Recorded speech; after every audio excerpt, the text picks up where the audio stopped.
मित्रों, शुभ प्रातः। इस प्रातः यहाँ आकर प्रसन्न हैं और ये जानते हुए कि दिखाई दे रहा है, आप सब ये विश्वास करते हैं कि आज प्रभु हमारे साथ है।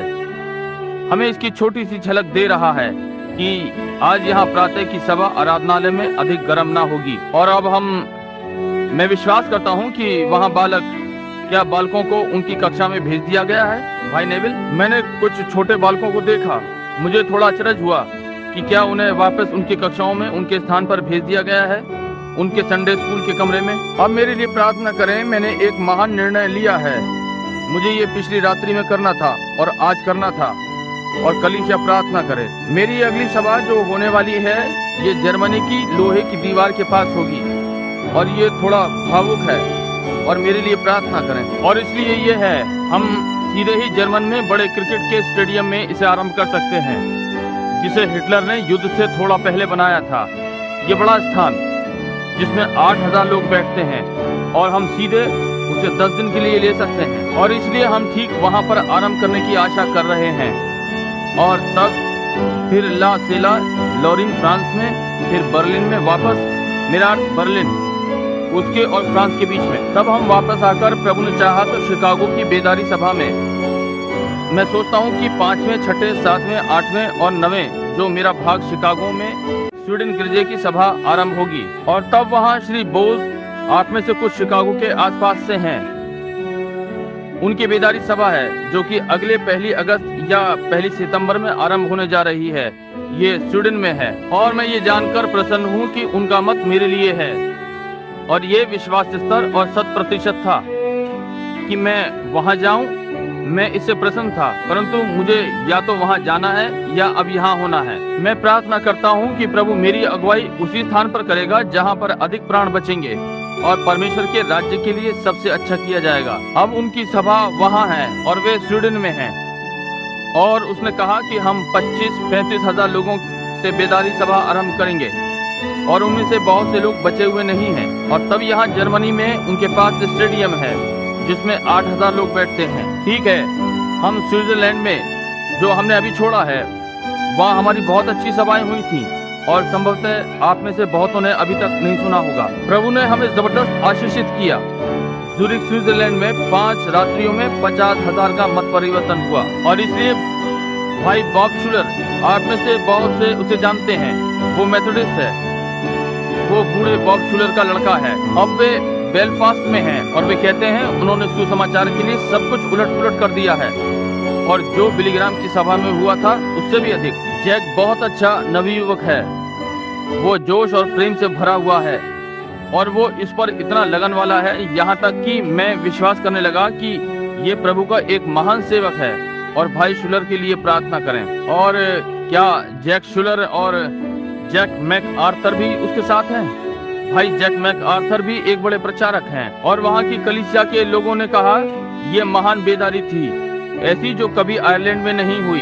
इसलिए हम बहुत उन लोगों के लिए प्रतिदिन प्रार्थना में जाते हैं। वे दोनों नवयुवक हैं, लगभग 40 के नीचे मेरा अनुमान है, या परिवारों में हैं, और आदि और अच्छे पक्के सुसमाचार प्रचारक, और हम उनसे प्रेम करते हैं। और अब मैं प्रार्थना करता हूँ कि आप मुझे नहीं भूलेंगे, और परमेश्वर अब मुझे ठीक निर्णय लेने देगा।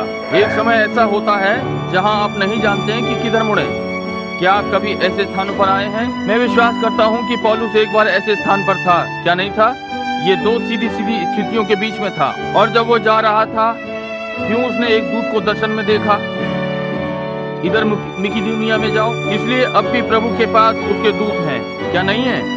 यदि मैं अपने हृदय में पौलुस के समान नम्र बन जाऊं। और अब रात्रि स्मरण रखें, सुसमाचार की सभा यहाँ आराधनालय में है, हर कोई आए। आप जो लूजवेले के आसपास, मैं ओपन डोर आराधनालय में आज रात्रि कुछ घंटों के लिए बोलूंगा, 7:30 से 9:30 तक, भाई गोबल्स के यहाँ। मैं यहाँ 2 बार आने वाला था, और वो तो इतना भला व्यक्ति है, और उसने बुलाया। और भाई कोबल्स ये बहुत अच्छा सज्जन व्यक्ति है, आप मुझे निश्चय है कि आप भी जानते हैं, बहुत अच्छा भाई। और इस प्रकार से मैं उन्हें मना ना कर सका। प्रार्थना करें सब बातों के ऊपर, प्रार्थना और प्रार्थना करें कि परमेश्वर हमें सही निर्णय लेने देगा। अब इससे पहले कि हम सुसमाचार संदेश आरंभ करें, हमारे पास प्रार्थना है। हमें छोटे बालकों को समर्पित करना है और यहाँ मेरे पास एक छोटा बालक भी प्रभु के समर्पण के लिए है। अब बहुत सी बार बहुत सी कलीसियाओं में, क्या पीछे आप ठीक से सुन सकते हैं? क्या आप सुन सकते हैं? क्या ये ठीक है? यहाँ पर पंखे हैं, आप अपने आप से आपको नहीं सुन सकते। नहीं, ये ठीक है।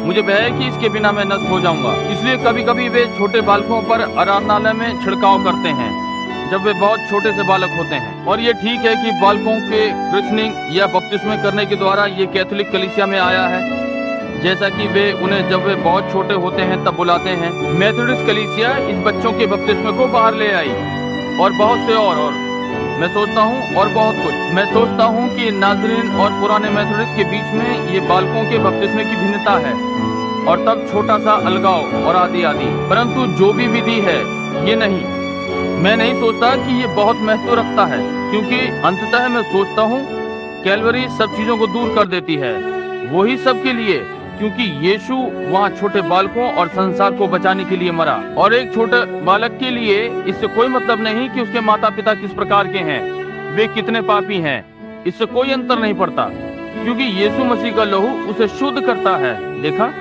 और परमेश्वर का ये मेमना जो कि संसार के पापों को उठा लिए जाता है, वो बालक प्रायश्चित नहीं कर सकता।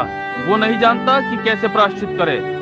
वो यहाँ अपने किसी कारण से नहीं है, वो नहीं बता सकता कि वो किस कारण से यहाँ है, परंतु परमेश्वर ने उसे यहाँ भेजा है और यीशु मसीह का लहू उसे जिस क्षण वो इस संसार में आता है शुद्ध करता है। और ये उसकी उत्तरदायित्व की आयु तक, जब तक कि वो सही और गलत नहीं समझता है, तब तक है। और तब वो क्या करता है, ये जाने कि उसने क्या क्या गलत किया और उसका प्रायश्चित करे। ये ठीक बात है। इसलिए उनमें से कुछ उन पर छिड़काव करते हैं और सोचते हैं कि वे स्वर्ग नहीं जाते। एक शिक्षा है जो ये कहती है यदि बालक पवित्र आत्मा वाले माता पिता से उत्पन्न होता है तो फिर बालक स्वर्ग जाएगा। यदि ऐसा नहीं है तो उसका कुछ नहीं है, बालक फिर नहीं है। ये एक जबरदस्त त्रुटि है। इससे क्या अंतर पड़ता है कि माता पिता पवित्र आत्मा पाए हुए हैं या नहीं?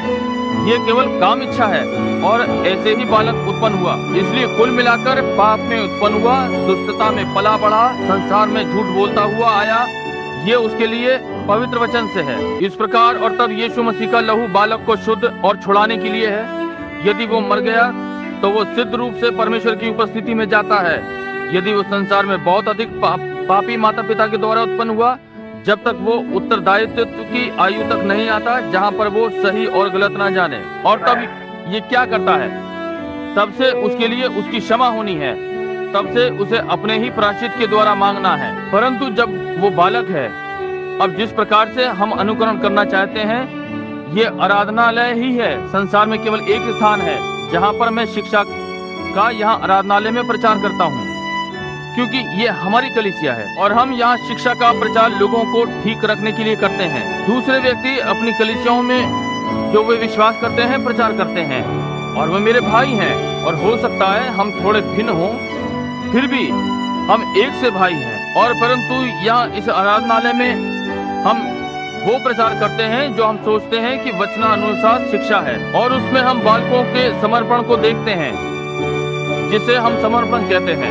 बाइबल में केवल एक ही समय था जो कि हम देख सकते, या जहाँ की नए नियम में जहाँ कभी बच्चों को कुछ करना था या मसीह को कोई धार्मिक अनुष्ठान करना था, कि उसने उन्हें अपने हाथों में लेकर और अपने हाथ उन पर रखे और उन्हें आशीष दी और कहा, बालकों को मेरे पास आने से मना ना करो, क्योंकि परमेश्वर का राज्य ऐसो ही का है। अब देखिए, जैसा कि हम समझते हैं, हम यहाँ पर उस कार्य को आगे बढ़ाए रखने के लिए हैं जिसे वो पूरा करने आया था। कैलवरी पर उसकी मृत्यु, वो हमारे साथ था और वो वहां से गया, परमेश्वर से निकलकर संसार में आया, वापस परमेश्वर में चला गया, या संसार से वापस परमेश्वर में चला गया और फिर से पवित्र आत्मा के रूप में आया और अब हमारे साथ है, हम में है, संसार के अंत तक, और अपनी कलीसिया में वही कार्य कर रहा है जो कि उसने तब किए थे जब वो पृथ्वी पर था। और इसके द्वारा हम अपने बालकों को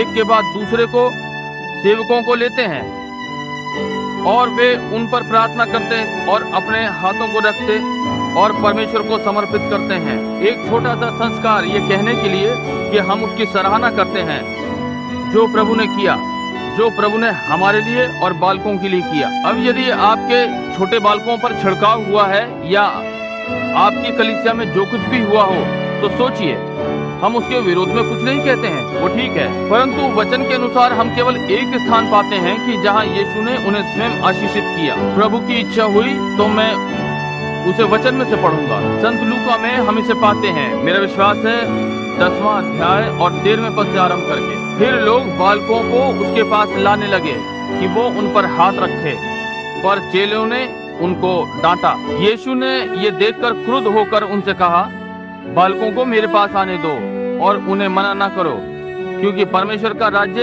ऐसो ही का है। मैं तुमसे सच कहता हूँ कि जो कोई परमेश्वर के राज्य को बालक की नाई ग्रहण ना करे, वो उसमें कभी प्रवेश करने ना पाएगा।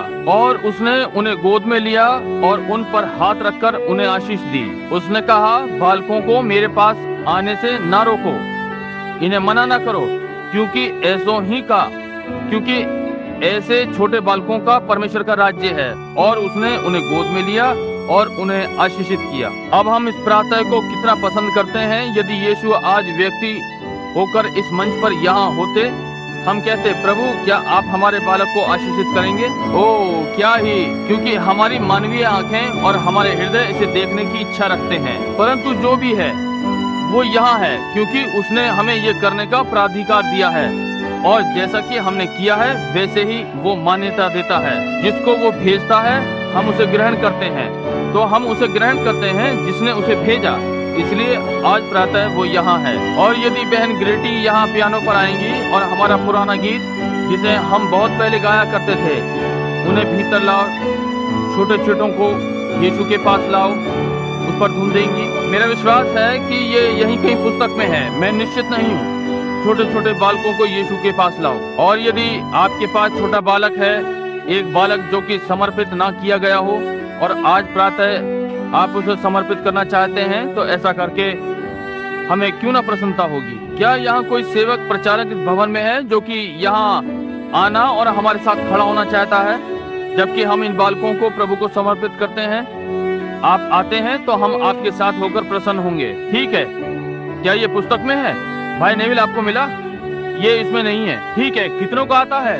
उन्हें भीतर लाओ, ठीक है? अब इसे गाएं, सब एक साथ मिलकर इसे गाएंगे जबकि माताएं अपने बालकों को ला रही हैं, ठीक है? अच्छा है। क्या एक क्षण के लिए हम अपने सरों को झुकाएंगे? हमारे स्वर्गीय पिता, इस प्रातः वेदी के चारों ओर माताएं और पिता अपने अपने बालकों को अपनी अपनी गोदी में लेकर खड़े हैं, क्योंकि तूने अपने अनुग्रह में होकर उन्हें दिए हैं। वे इनके लिए बहुत ही धन्यवादित हैं प्रभु।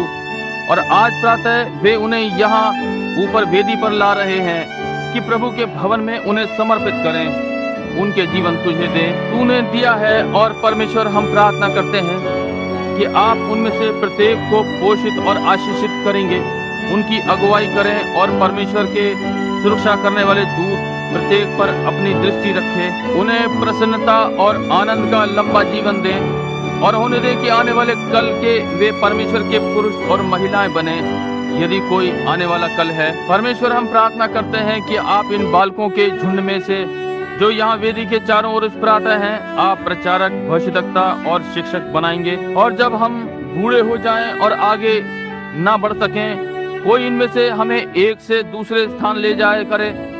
होने दे कि हम इस योग्य हो सकें जो आज यहाँ हैं, इनके द्वारा सुसमाचार का प्रचार सुन सकें। प्रभु से प्रदान करें। और किसी महिमा वाले दिन जब ये पूरा हो जाए, हमारे जीवन पूरे हो जाए, तो ये माता पिता जो कि वेदी के चारों ओर है, हम पुराने वाले याकूब के समान हो, जब उसने अपने सारे बालकों को आशीषित किया और बताया कि उनका अंतिम दिनों में क्या अंत होगा, तब उसने ऊपर देखकर कहा, तुम जानते हो मुझे अपने लोगों के साथ मिलना है, और किसी महिमा वाले दिन वो और उसकी कुल संतानों को एक अच्छे देश में एकत्र होना है। कोई आश्चर्य नहीं कि बालाम ने कहा, मेरा भी अंत उसके समान हो। परमेश्वर मैं प्रार्थना करता हूँ कि आप ये सारी आशीषें इन अभिभावकों को प्रदान करेंगे। और अब जैसे कि हम इन पर हाथ रखने जाते हैं, कितना शानदार और नम्र आपने ये बनाया है कि प्रभु हम इस पृथ्वी पर कि मनुष्यों को बालकों पर आपके नाम से आशीष देने का ये विशेषाधिकार प्राप्त होगा, ये जानते हुए कि हम जो मांगते हैं हमें दे दिया गया है, जैसा कि हम उन्हें आशीषित करने जाते हैं कि यीशु ना दिखने वाला व्यक्ति सर्वशक्तिमान समीप खड़ा हो, और जब हम अपने हाथ उन पर रखते हैं तो उनमें से प्रत्येक को आशीषित करे जब उन्हें उसे समर्पित करते हैं, क्योंकि हम ये उसके नाम से मांगते हैं। आमीन। भाई ग्रीन फ्लंग के पास 3 छोटे छोटे बालक प्रभु को समर्पित करने के लिए हैं। थोड़ा पास आए। वहाँ नॉर्थलैंड में आपने इस बालक के लिए मुझसे प्रतिज्ञा की थी। पिता, आपकी आशीषें इस पर हों। जोसेफ, मेरे लड़के, मैं तुम्हें परमेश्वर को देता हूँ और तुम्हारा जीवन एक आशीष हो। जोसेफ, ऐसा हो तुम एक भविष्यद्वक्ता बनो। परमेश्वर का अनुग्रह तुम्हारे साथ बना रहे। प्रभु यीशु मसीह तुम्हारे पिता का परमेश्वर तुम्हें आशीषित किए रहे। तुम्हारा जीवन दूसरों के लिए एक आशीष हो। यीशु मसीह के नाम में मैं इसे आशीषित करता हूँ। आमीन। बालकों से प्रेम करना इन छोटों में कुछ है कि प्रत्येक माँ अपने बालक को आशीषित कराना चाहती है। इसी प्रकार हमारा स्वर्गीय पिता हम बड़ों को भी, वो हम में से प्रत्येक को आशीषित कराना चाहता है। वो हमें किसी निश्चित चीज के सामने उपस्थित करता है, जैसे कि ये कहते हुए प्रदान करता है, मेरे बालक, मैं तुम्हें आशीषित करना चाहता हूँ। ये कितना अद्भुत है। इसलिए हम ऐसे स्वर्गीय पिता की सराहना ऐसे कर सकते हैं। अब आप जानते हैं छोटे बालकों को आशीषित करने में, अभी उस दिन मैं यहाँ एक पवित्र वचन पढ़ रहा था, यही कहीं पुराने नियम में एक महान बात पढ़ते हुए जिसकी मैंने निश्चय सराहना की, ये यहाँ पर है। और नातान ने दाऊद से कहा, जो तेरे हृदय में है तू वो कर, क्योंकि परमेश्वर तेरे साथ है। समझे? कर जो भी तेरे हृदय में है। मसीही मित्रों, मैंने बहुत सी बार ये पाया है कि मैंने बातें बोली हैं और ये ना जानते हुए कि मैं क्या कहूँगा, और देखा कि वो घटित होगी जो आप कहते हैं। एक बार ये कहा गया, यीशु पहाड़ पर से उतर कर आया और उसने एक पेड़ को देखा जिस पर कुछ नहीं था, केवल पत्तियां थीं और उस पर कोई फल नहीं था, और उसने कहा, अब से कोई मनुष्य तेरा फल ना खाएगा। और अगली प्रातः वहाँ से निकलते हुए चेलों ने देखा पत्तियां सूख गईं। उसने कहा, देखो पेड़ कितनी जल्दी सूख गया। यीशु ने कहा, परमेश्वर पर विश्वास रखो, इसलिए तुम जो भी चाहो जब तुम प्रार्थना करते हो, विश्वास करो कि तुम्हें ये मिल गया और तुम्हें मिल जाएगा, और जो कुछ भी तुम कहो तुम्हें मिलेगा जो तुमने कहा है। इस पर विचार करो। और शायद आज परमेश्वर का महान पवित्र आत्मा यहाँ वेदी पर खड़ा है। आप कहते हैं, क्या इसे सजा हुआ नहीं होना चाहिए? क्या इसे कोई बड़ा सावधानी से बना हुआ स्थान नहीं होना चाहिए? एक बार याकूब ने पत्थर लिया और उस पर अपना सिर रखा, और आज भी वो रोटी के पत्थर या रोटी के चट्टान के रूप में जाना जाता है। चट्टान कि इस पृथ्वी के महान मनुष्य अब भी इसे चारों ओर से संभाले हुए हैं, क्योंकि राजा लोग इस पत्थर के ऊपर प्रतिष्ठित किए गए। केवल एक साधारण सी चट्टान जो मैदान में पड़ी थी। बेतेल एक दूसरे के ऊपर रखे हुए पत्थरों का ढेर था, और वो परमेश्वर का घर बन गया, परमेश्वर का निवास स्थान बन गया। याकूब ने कहा, ये परमेश्वर के घर को छोड़ और कोई स्थान नहीं हो सकता। वो केवल पत्थरों का ढेर जो कि एक दूसरे के ऊपर रखे हुए थे। इसे कोई महान विशेष निर्मित चीजें नहीं चाहिए। इसके लिए सादगी और भरोसा करने के लिए विश्वास चाहिए, यही इसको बनाता है। अब ये जानते हुए कि समय जल्दी बीता जाता है, हम आपको अधिक देर तक नहीं रोके रखने का यत्न करेंगे। जानते हैं कि गर्मी है और आराधनालय भीड़ से भरा है, इसलिए आज प्रातः मैं आपसे थोड़ी देर के लिए बोलूंगा इस छोटे विषय पर, जो कि हो सकता है, मेरा विश्वास है कि इससे आपकी सहायता होगी। और अब इससे पहले कि मैं घर छोड़ूं, मैंने 3-4 छोटी छोटी बातें लिखी, और मैंने कहा मैं प्रतीक्षा करूंगा और देखूंगा कि जब मैं वहां जाऊंगा तो प्रभु ने मेरे बोलने के लिए क्या रखा है। मैंने यहाँ लगभग 6 छोटी छोटी बातें लिखी हैं और छोटे छोटे विषय लिख लिए हैं, और मैंने इन्हें लिखकर इस प्रकार से अपनी जेब में रख लिया। मैंने सोचा जब मैं प्रचार मंच पर पहुंचूंगा तो हो सकता है वो मुझे बात करने के लिए कुछ बताएगा। अब मैं ऐसे ही दूर हूँ जैसे कि वहाँ था, इसलिए जो भी है मैं यहाँ पवित्र शास्त्र पढ़ूंगा और प्रभु इसे समझने के लिए हमारी सहायता करें। हम संत लूका का 14वां अध्याय लगभग 30 से संत लूका का 14वां अध्याय 31वें पद से पढ़ना आरंभ करेंगे। यह कौन ऐसा राजा है कि दूसरे राजा से युद्ध करने जाता हो और पहले बैठकर विचार ना कर ले कि जो 20,000 लेकर मुझ पर चढ़ा आता है, क्या मैं 10,000 लेकर उसका सामना कर सकता हूँ कि नहीं? नहीं तो उसके दूर रहते ही वो दूतों को भेजकर मिलाप करना चाहेगा। इसी रीति से तुम में से जो कोई, मैं चाहता हूँ कि आप ध्यान से देखें। अब पहले उसने कहा ये एक दृष्टांत है। उसने कहा अब एक राजा चला आता है और उसके पास 20,000 सिपाही हैं और ये राजा उसका सामना करने जा रहा है और इसके पास केवल 10,000 सिपाही हैं। इसलिए पहले वो बैठकर ये जानेगा यदि वो तैयार है तो वो इसे कर सकता है या नहीं। ठीक है, तुम में से जो कोई अपना सब कुछ त्याग ना दे तो वो मेरा चेला नहीं हो सकता। समझे? अब प्रभु अपने इस वचन पर आशीष दे।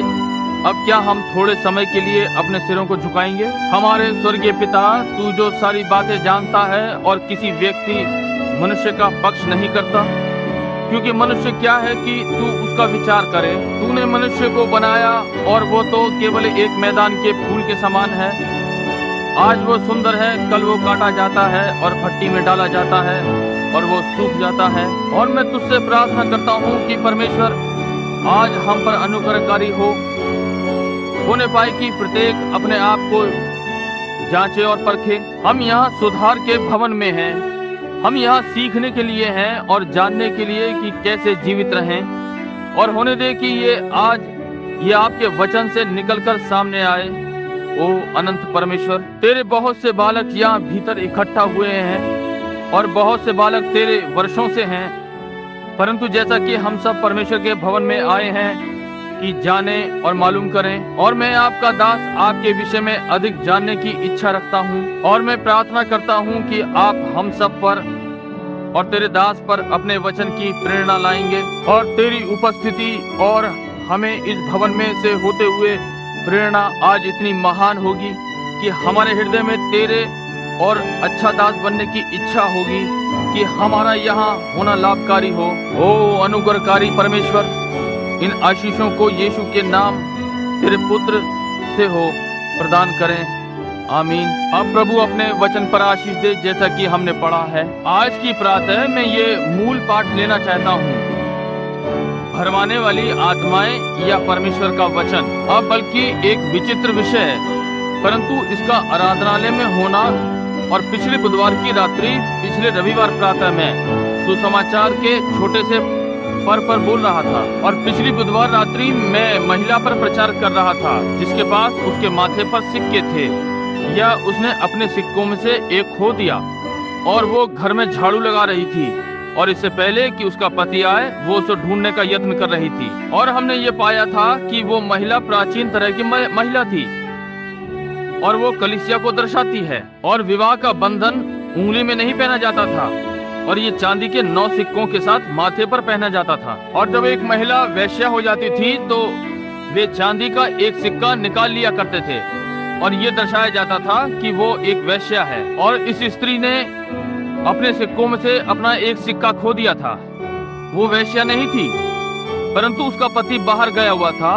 वो जल्दी जल्दी यत्न कर रही थी कि उस सिक्के को ढूंढ ले, कि वापस अपनी लड़ी में लगा ले, क्योंकि जब उसका पति वापस आएगा और जानेगा कि वो वैश्यावृत्ति में पकड़ी गई है और इसका अर्थ ये होगा कि एक परिवार का टूटना और आदि आदि। और इसे मैंने थोड़ी देर के लिए कलीसिया पर लागू किया कि उसने बहुत सी महान चीजें खो दी हैं और ये समय है कि पिता वापस आए, इसलिए हमें उन्हें ढूंढना है। अब कलीसिया और आराधनालय में ये मालूम होते हुए और मैं भरमाने वाली आत्माओं पर बोलना चाह रहा हूँ जिसका वास्तविक शीर्षक प्रेत शास्त्र होगा। इन दिनों में आपने प्रेत आत्माओं के विषय में बहुत कुछ सुना होगा, परंतु आपने इस विषय पर बहुत थोड़ा सुना होगा कि कैसे इससे छुटकारा पाया जाए। हम ये जानते हैं कि प्रेत होते हैं, परंतु अगली बात यह है कि इस चीज से कैसे छुटकारा पाया जाए। और अब परमेश्वर के अनुग्रह से बहुत सौभाग्य मिला कि इन चीजों से जो प्रेत कहलाते हैं वास्ता पड़ा और इनसे मंच पर भेंट हुई और प्रतिदिन के जीवन में। और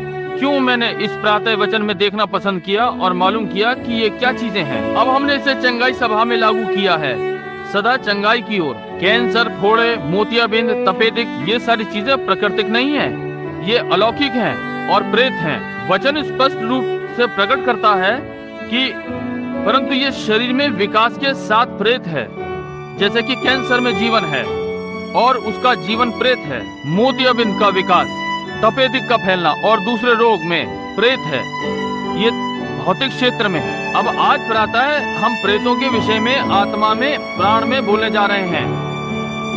वे जैसे शरीर में होते हैं, ठीक वैसे ही वे प्राण में होते हैं। और हम इसे स्वीकार करने के लिए बाध्य हैं कि हम इन्हें लोगों के शरीर में देखते हैं, जैसे कि कैंसर और भिन्न भिन्न रोग जो मानव शरीर में होते हैं। अभी हाल ही में यहाँ तक कि कैंसर को भी चौथे क्षेत्र यानी आयाम का रोग घोषित किया गया है, जो कि दूसरे क्षेत्र में है।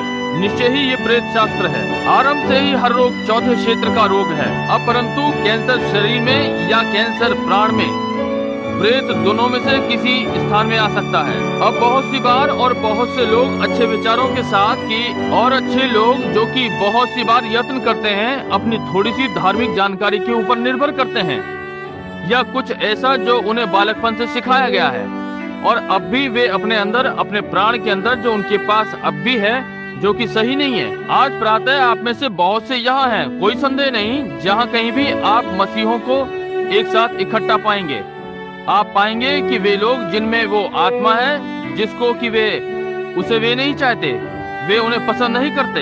वे कहते हैं, ओ यदि मैं केवल झूठ बोलना छोड़ सकूं, यदि मैं केवल ये कामुकता छोड़ सकूं, यदि मैं ये या वो छोड़ सकूं।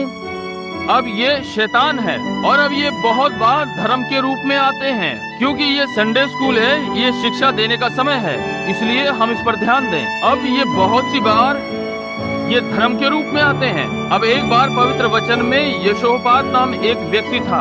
वो एक महान और धार्मिक व्यक्ति था और वो दूसरे राजा के पास गया जो कि इस्राएल का राजा था, और यहोशापात यहूदा का राजा होने के कारण और वो आहाब के पास गया और वो दोनों एक साथ मिल गए और उन्होंने एक दूसरे के साथ समझौता किया कि रमोत गिलाद को लड़ने के लिए जाएं, और उन्होंने ये बिना प्रार्थना के किया। यदि ये लोग केवल ये अनुभव कर सकें, और इस कारण मैं इस प्रातः आया हूँ और आपसे कहा है कि मुझे जब मैं विदेश जाऊँ तो स्मरण रखें, सारी बातों के लिए प्रार्थना करें। एक दिन कोई आया और बोला, भाई ब्रनम, क्या आप सोचते हैं कि कोई विशेष बात को करना गलत है? मैंने कहा, आप इस विषय में क्यों प्रश्न करते हैं? समझे, यदि आपके मस्तिष्क में प्रश्न है तो छोड़ दें और इसे बिल्कुल ना करें, वहीं स्थिर रहें। जब आप कुछ करना आरंभ करें और यदि प्रश्न ये है कि ये गलत है या सही है, तो उससे अलग हो जाएं, उसमें ना जाएं, समझे? तब आप ठीक हैं। अब सबसे पहले सारी बातों पर प्रार्थना पूर्वक विचार करना चाहिए। पहले परमेश्वर के राज्य और धर्म की खोज करो और ये सारी चीजें तुम्हें मिल जाएंगी। इस प्रातः मैं पूर्ण आशावादी हूँ। यदि पुरुष और महिलाएं केवल अपने प्राण की स्थिति में जहाँ वे हैं आ जाएं, तो उनके विचार, उनकी मनोस्थिति परमेश्वर की दृष्टि में सिद्ध होगी और वे एक शक्तिशाली कलीसिया होगी, ऐसी जो कभी ना हुई हो। अब कुछ क्षणों के लिए भौतिक पर ध्यान दें। अब हमारे पास बहुत सी बार, बहुत वर्षों से, जिन्हें हम जो हमारे यहाँ झूठ संसूचक कहते हैं, आप उसे अपनी कलाई पर लगा सकते हैं, उनके सिर पर लगाते हैं, और आप उसमें से होते हुए अपने पूरे यत्न से झूठ को सच करके बोलें और हर बार नकारात्मक अंकित करेगा, क्योंकि मनुष्य झूठ बोलने के लिए नहीं बना है। झूठ एक धोखा, कठोर चीज, बुरी चीज है। एक झूठे से तो मेरे साथ एक शराबी किसी भी दिन हो, समझे, एक झूठा, और आपका शरीर झूठ बोलने के लिए नहीं बना है। इससे कोई मतलब नहीं कि आप कितने पापी हैं।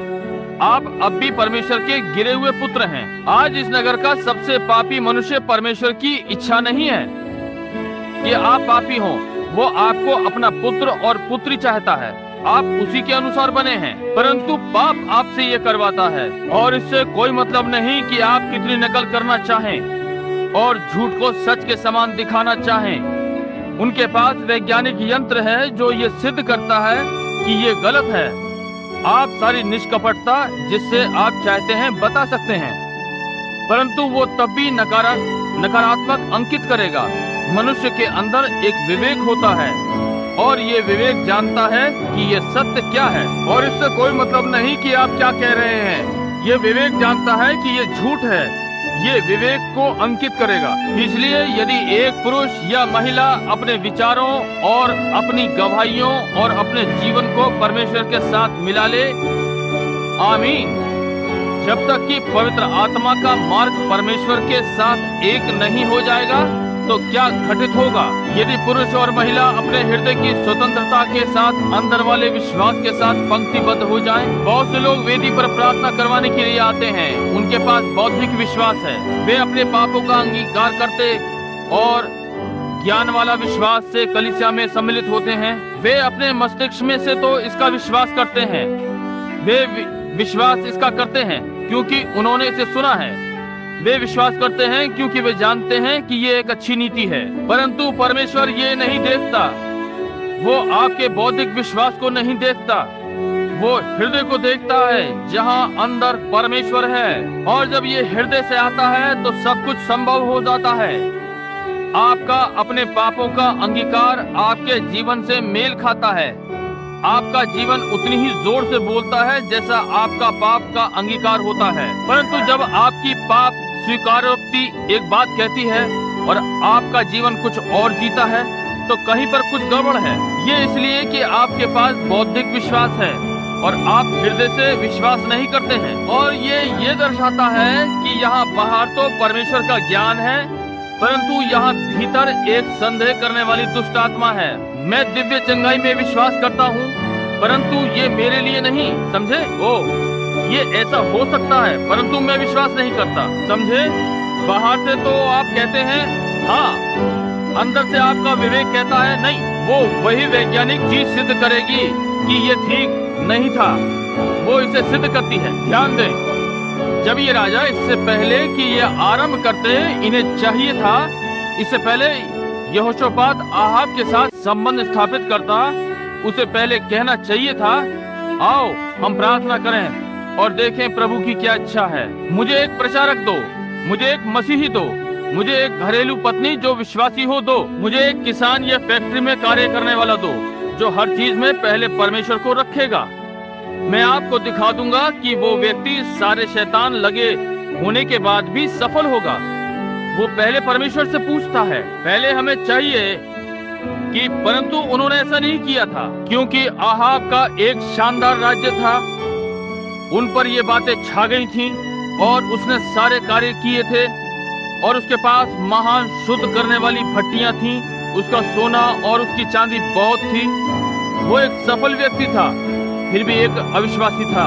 और यही है वो जहां आज संसार है, यही है वो जहां अमेरिका खड़ा है, यही है वो जहां आज कलीसियाएं खड़ी हैं। हमने कुछ ऐसी सर्वोत्तम कलीसियाएं निर्मित की हैं जो कभी निर्मित नहीं हुई। हमारे पास कुछ बढ़िया ज्ञानियों में से कुछ हैं जो हमारे पास पहले कभी नहीं थे। हमने सबसे बढ़िया धार्मिक ज्ञान सिखाया और आदि आदि गाना सिखाया कि स्वर्गदूतों के समान गाएं, परंतु फिर भी कहीं कमी है, कहीं कोई कमी है। ये कमी ही है क्योंकि वे परमेश्वर के वचन की ओर फिरने के बजाय मानवीय शिक्षा और भरमाने वाली आत्माओं के पीछे हो लिए हैं। वे संसार के नमूने पर चीजों के बनवाने का यत्न कर रहे हैं। उन्होंने हॉलीवुड के समान उस पर चमकीला प्रकाश लगाने का यत्न किया है। यहाँ उस दिन प्रसिद्ध नामधारी संस्था के कैंसास नगर में फुल गॉस्पल का क्षेत्र या क्षमा कीजिए कन्वेंशन डेनवर में लाखों डॉलर का आराधनालय भवन बना रहे हैं और हजारों मिशनरी उसी नामधारी से 50 सेंट की प्रतीक्षा कर रहे हैं कि मूर्ति पूजकों में सुसमाचार को ले जाएं। आज हमें किसकी आवश्यकता है? एक मिशनरी विचारधारा, परमेश्वर से भेजे, पवित्र आत्मा से उत्पन्न बेदारी, उसमें परमेश्वर के लिए जोश होगा कि जंगलों में चले जाएं और परमेश्वर के लिए कुछ करें, बजाय इसके कि बड़े शानदार आराधनालय बनाएं और पड़ोस में बाहरी चमक दिखाने का यत्न करें। मैं तो बल्कि ऐसे उद्देश्य में आराधना करूंगा जहां पर सफाई करके या शराब खाना हो और पवित्र आत्मा की स्वतंत्रता हो और परमेश्वर का प्रेम हृदयों में प्रज्वलित हो जाए, बजाय किसी महान गिरजाघर में बैठूं जो कि हमारे पास संसार में है और मनुष्य की शिक्षा और सिद्धांतों से अपाहिज हो। आज हमें झकझोर देने वाली बेदारी की आवश्यकता है। वापस सत्य पर आए, फिर से परमेश्वर के वचन पर आए।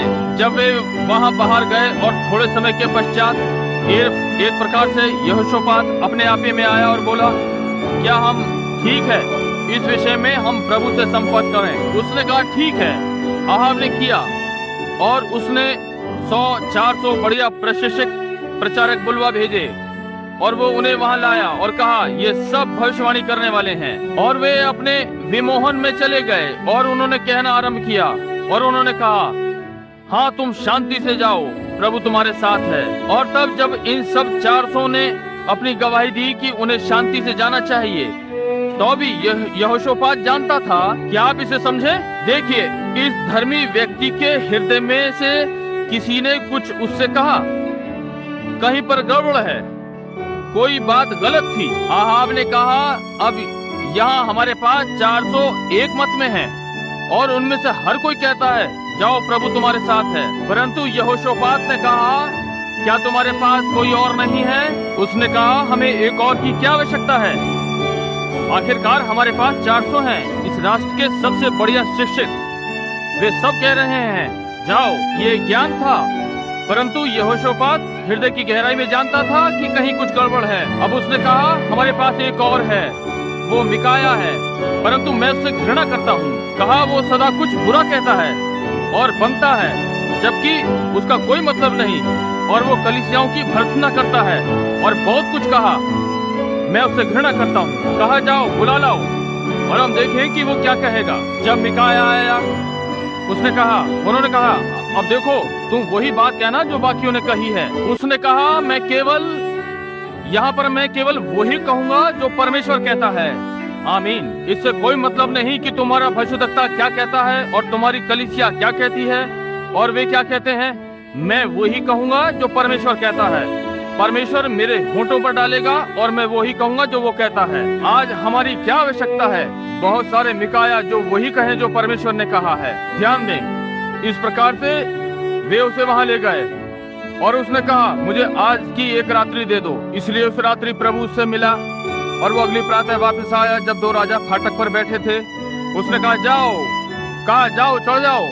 परंतु कहा मैंने इस्राएल को ऐसे देखा जैसे भेड़ें बिना चरवाहे के बिखर गई हों। इसलिए ये वाला प्रचारक कपड़ों से सुसज्जित गया और उसके मुंह पर थप्पड़ मारा और बोला मुझे छोड़कर परमेश्वर का आत्मा कहाँ चला गया? कहा जब तू वापस आएगा तो देख लेगा। जी हाँ। उसने कहा इधर सुन।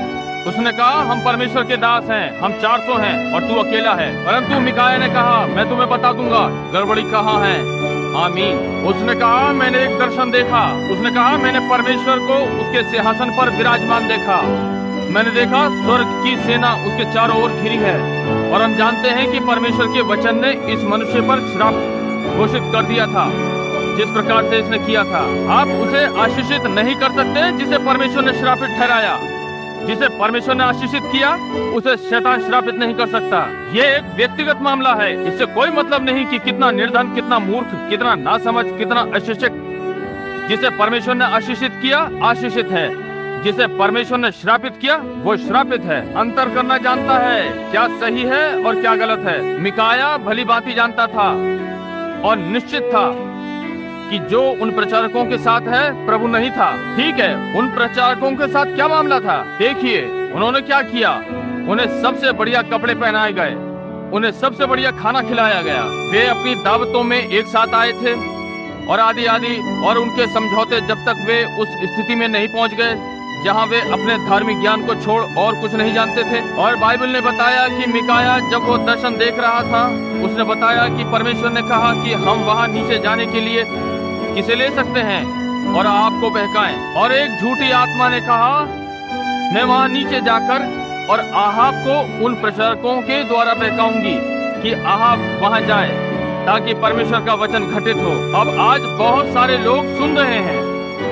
अब मुझे ये संडे स्कूल अच्छा लगता है। बहुत सारे लोग बहकाने वाली आत्माओं की सुन रहे हैं बजाय परमेश्वर के वचन को लेने के। आत्माएं ये संसार में हैं, विपरीत हैं और वे बाहर विभिन्न स्थानों में जाती हैं और मनुष्यों और सेवकों में समा जाती हैं।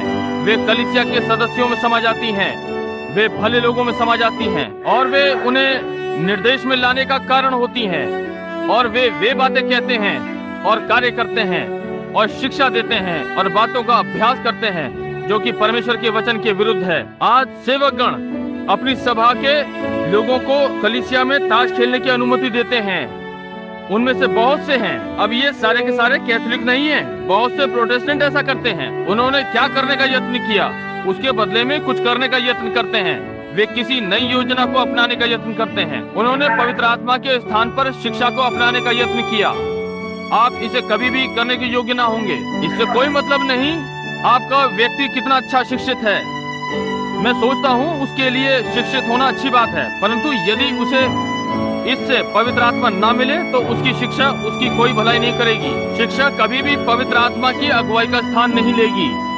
आमीन। ध्यान दें, उन्होंने पुराने समय के अनुभव जो हमारे पास हुआ करते थे उसके स्थान में हाथ मिलाने का तरीका अपनाने की चेष्टा की। आज कलीसिया आधुनिक हो गई है। वे आगे बढ़कर अपना सीधा हाथ संगति के लिए देते हैं और वे इस प्रकार से करते हैं, परंतु ये कभी भी शोक मनाने वाले उस पुराने स्थल का स्थान नहीं लेगा जहाँ पापी बुलाए जाते और परमेश्वर के साथ मिलकर ठीक हो जाते थे।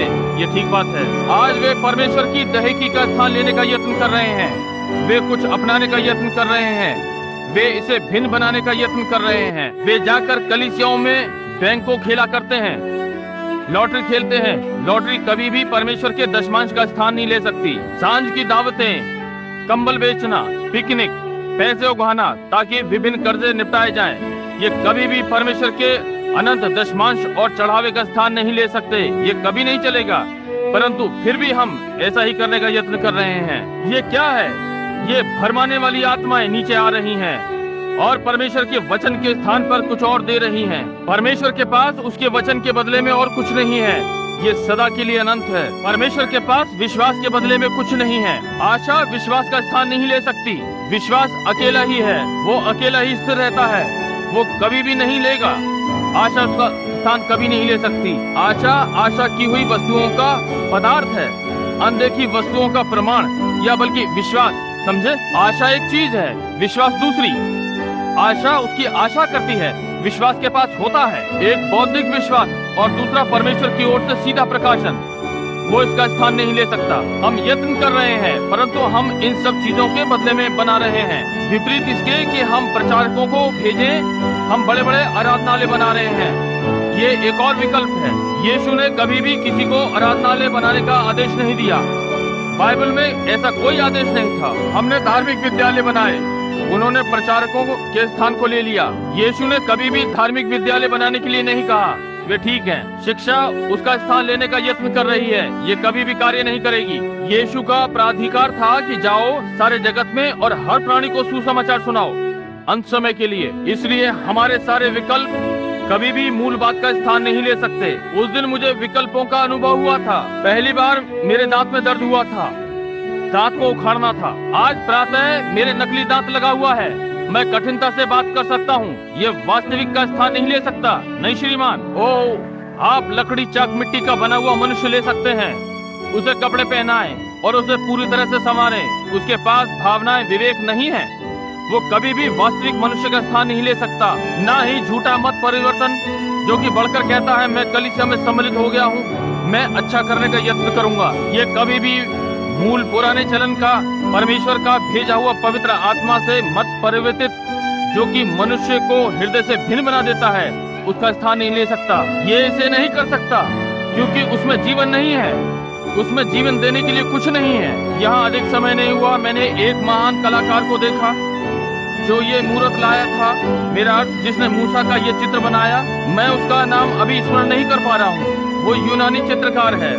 उसका जीवन लग गया और जब वो उस स्थिति में पहुंचा जहां उसने सोचा ये इतना सिद्ध है, वो मूसा की छवि से इतना रोमांचित हो गया, यहाँ तक कि उसके घुटने पर चोट की और कहा, मूसा बोल। वो इतना वास्तविक प्रतीत हुआ, वो इतनी समानता, इतना सिद्ध, जब तक कि उसके विचारों में वो मूसा के समान न दिखने लगा, जिस पर कि उसने हथौड़े से वार किया ताकि उसमें भावनाएं बन जाए, कलीसिया के मस्तिष्क में डाल दिया। इससे कोई मतलब नहीं कि आप कितनी अनुकल्पना करते हैं, आपके पास कितनी बढ़िया सभा है, आप कितनी अच्छी तरह से अपने गीत गाते हैं, आपकी सभा कितनी अच्छी वेशभूषा पहनती है, आपके पास कितना ये या वो है, कुछ है।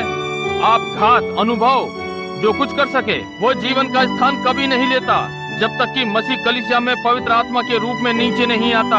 और नए जन्म के होने का नया अनुभव नहीं देता, ये कभी भी परमेश्वर के वचन का स्थान नहीं लेगा। परमेश्वर का वचन अकेला ही खड़ा होता है। मिकाया के पास वचन था, वो जानता था कि उसके पास वचन है, उसके पास लिखित वचन था, उसके पास दर्शन के द्वारा भी वचन था। वो जानता था कि परमेश्वर ने अपने वचन में क्या कहा था, वो जानता था कि परमेश्वर ने दर्शन के द्वारा क्या कहा। वे दोनों एक साथ आए। वो जानता था कि ये सत्य था, इसलिए वो डरा नहीं। परंतु देखिए, इस भरमाने वाली आत्मा ने आज क्या किया है। कलीसिया के अधिक सदस्य बनाए, कलीसिया के अच्छे सदस्य बनाए। पुराने चलन के पवित्र आत्मा की शिक्षा को छोड़ो। ये पुरुषों को एक दूसरे के साथ सामाजिक दावतें करने की अनुमति देती है।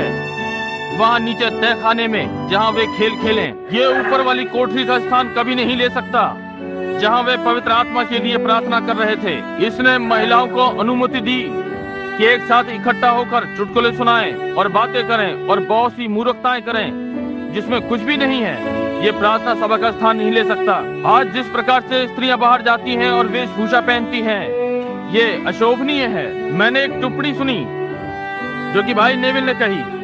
वे निर्धन अमेरिकी लोगों ने कहा उन्होंने अपने सारे कपड़े विदेशों को भेज दिए हैं। ये ठीक बात है, वे अपने अंदर के कपड़ों में घूम रहे हैं। ये ठीक बात है, उन्होंने ये प्रचारकों को दे देने चाहिए, क्योंकि प्रचारक वे लोग और मूर्ति पूजक दूसरे देशों में उन्हें पहन रहे हैं। ये लोग उनके बिना काम चला रहे हैं, जैसा वे चाहते हैं दिख रहे हैं। मैं आपको बताऊंगा कि कुछ है जो भ्रष्ट हो गया, और ये प्रभु यीशु मसीह के सुसमाचार का प्रचार है। ये प्रेत हैं जो आपके कपड़े उतारते हैं। बाइबल में एक व्यक्ति को छोड़ और कोई नहीं हुआ जिसने अपने कपड़े फाड़ कर उतार दिए।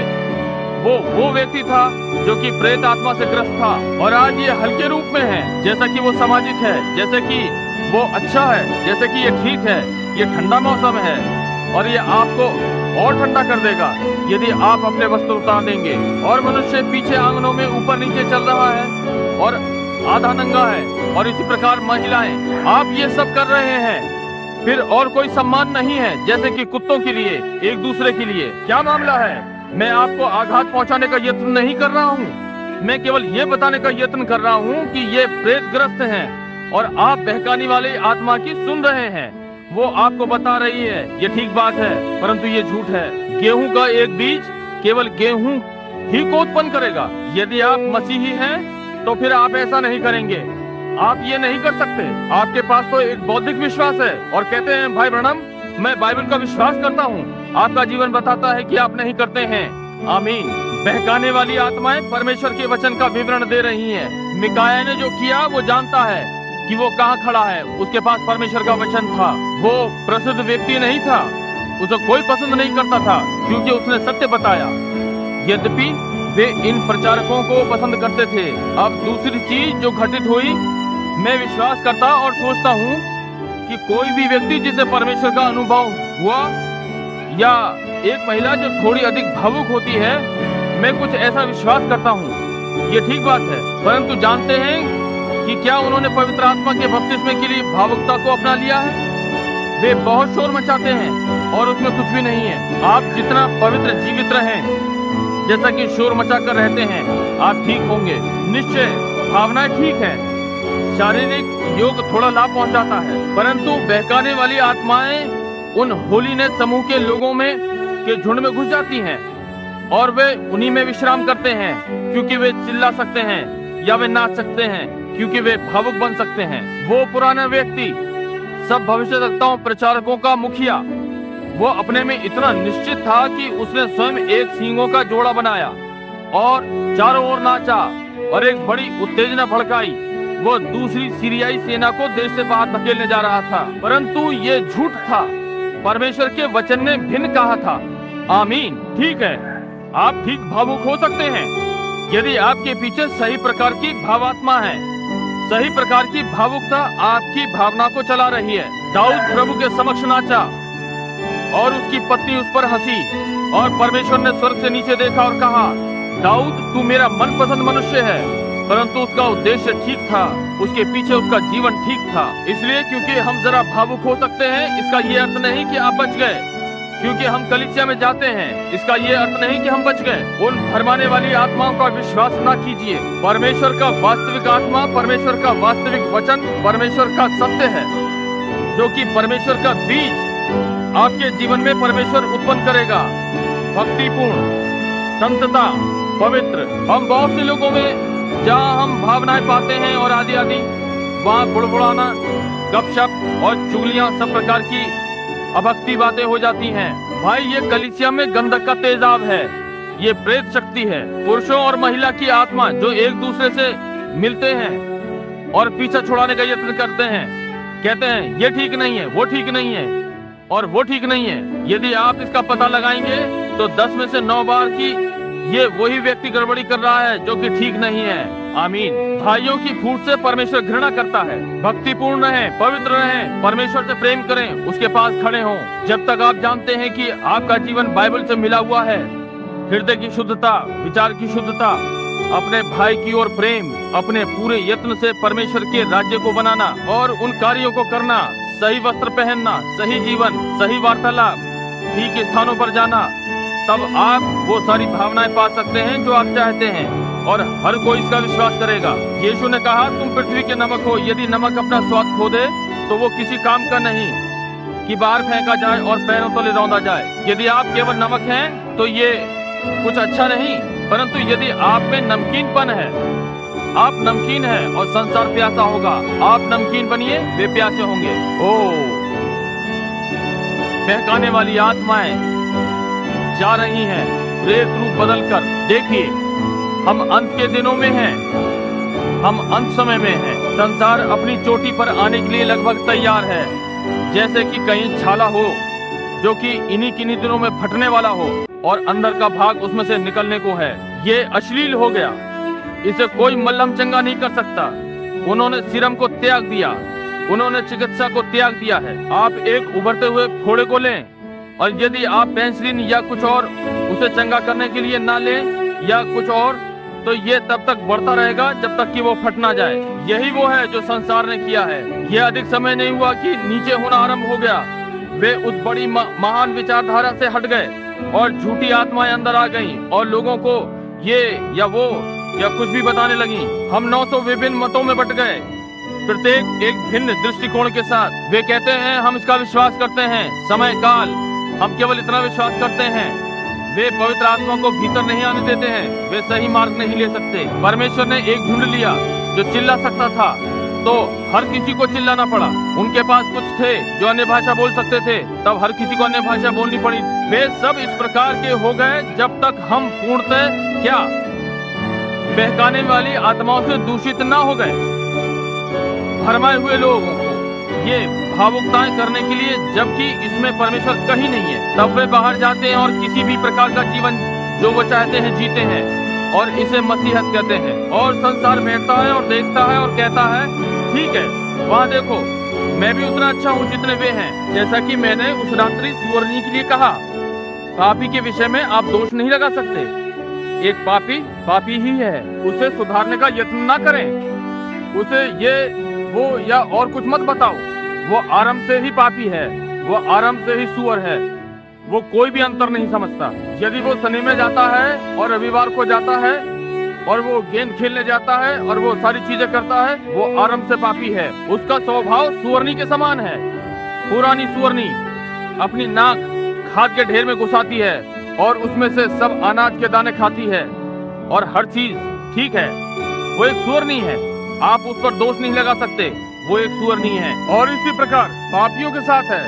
परंतु जब आप स्वयं को मसीह कहते हैं और उसके साथ अपनी नाक लगाकर घुसाते हैं, तो आप उससे भले नहीं हैं, परंतु आप बुरे हैं। उसमें से निकल आए, संसार से निकलें, परमेश्वर को होने दें, जाने दें। आप कैसे छोड़ें? आज बहुत सारे लोग चकित हो रहे हैं, कह रहे हैं ठीक है भाई ब्रैनम, आप कैसे छोड़ें? मैं जानता हूँ कि इस पर आपने बहुत सा धर्म ज्ञान सुना है, जाने दो। बहुत सारे लोग यत्न में पसीना निकाल लेते हैं, छोड़ने का यत्न करते हैं। बहुत से लोग आकर कहते हैं मैं 40 दिन का उपवास करने वाला था ताकि मैं कुछ कर सकूं। आपको 40 दिन के उपवास की आवश्यकता नहीं, आपको आवश्यकता है कि संसार से और इन सारी शैतानी चीजों से अलग हो जाए और परमेश्वर का वचन अपने हृदय में लें। आपको सीखना होगा कि इसे कैसे करें। आप इसे ऊपर नीचे कूद कर नहीं करते, न ही आप 40 दिन का उपवास रखकर करते हैं। आप इसे सर्वशक्तिमान परमेश्वर को समर्पित हृदय से करते हैं, एक छोटे बालक के समान। वहाँ पीछे मैंने अपने छोटे बालक पर ध्यान दिया कि आज प्रातः उसकी माँ उसे छोटी जैकेट पहनाने का यत्न कर रही थी। वो अपना छोटा हाथ आस्तीन में डालना चाहता था। वो अपना हाथ उसमें न डाल सका। वो नहीं जानता कि कैसे आपको उसके छोटे हाथ को मार्ग पर लाना होगा। वो अपना हाथ उसमें डालना चाहता है, परंतु वो केवल चारों ओर घूमकर यत्न कर रहा है। वो अपनी आस्तीन तक नहीं पहुंच पाता। वो जानता है कि वो आस्तीन में नहीं है। ऐसे ही आप जानते हैं कि आप परमेश्वर के साथ ठीक नहीं हैं। जब आप अब भी चुगली कर रहे हैं, झूठ बोल रहे हैं और हर कार्य कर रहे हैं, आप परमेश्वर के साथ ठीक हो ही नहीं सकते।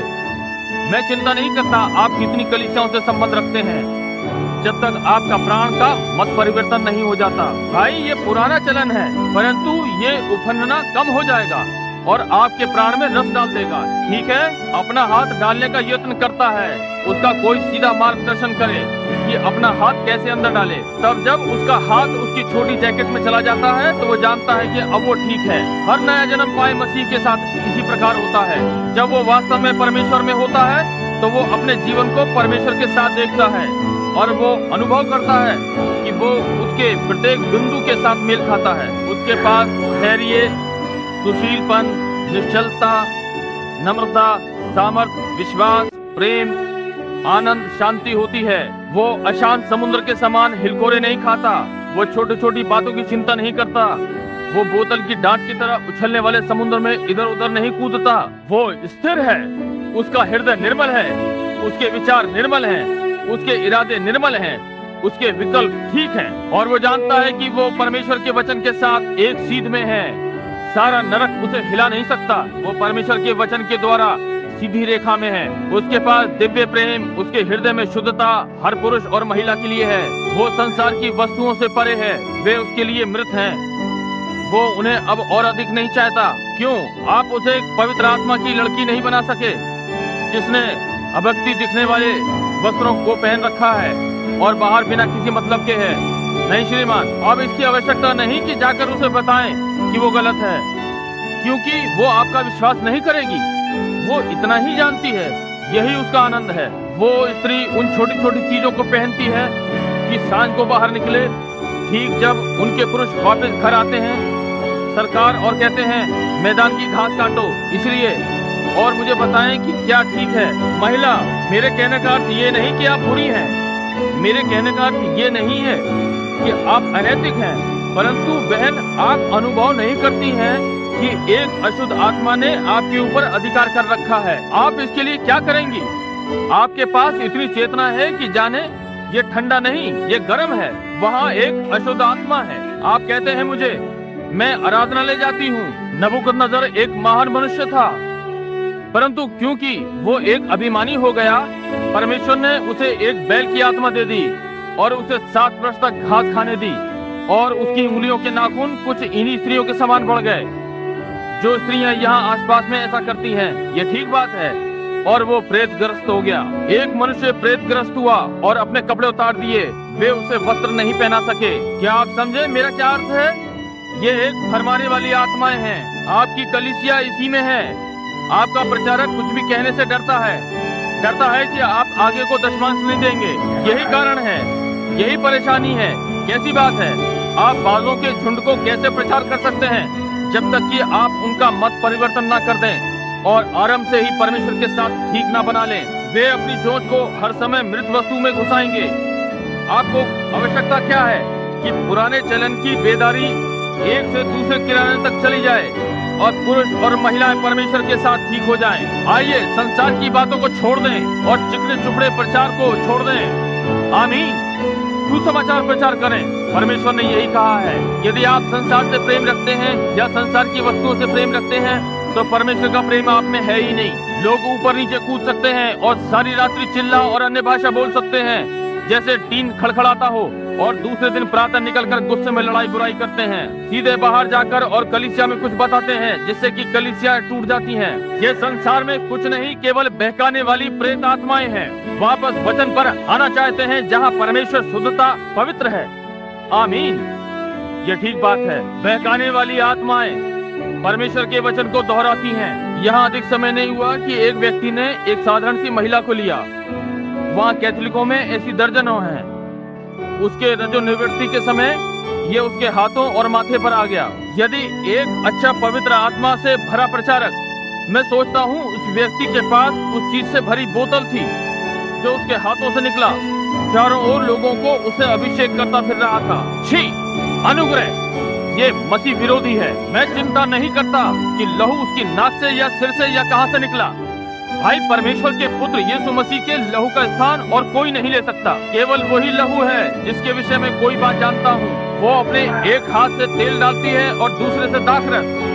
परंतु यदि आप इसे किसी भी रूप में धार्मिक करके उपयोग करते हैं तो ये शैतान है। ये देखकर कि कैसे प्रचारक इस प्रकार की चीज में गिरेंगे जैसे कि ये है। हमें किस बात की आवश्यकता है कि हम वापस मार्गदर्शक की पुस्तक पर आएं, वापस परमेश्वर के वचन पर। ये पुरानी आशीषित बाइबल, ये परमेश्वर का वचन है। कहते हैं भाई ब्रैनम, मैं ऐसा करने में डरता हूँ। मुझे भय है कि मैं अपना आनंद खो दूंगा। क्या मामला है?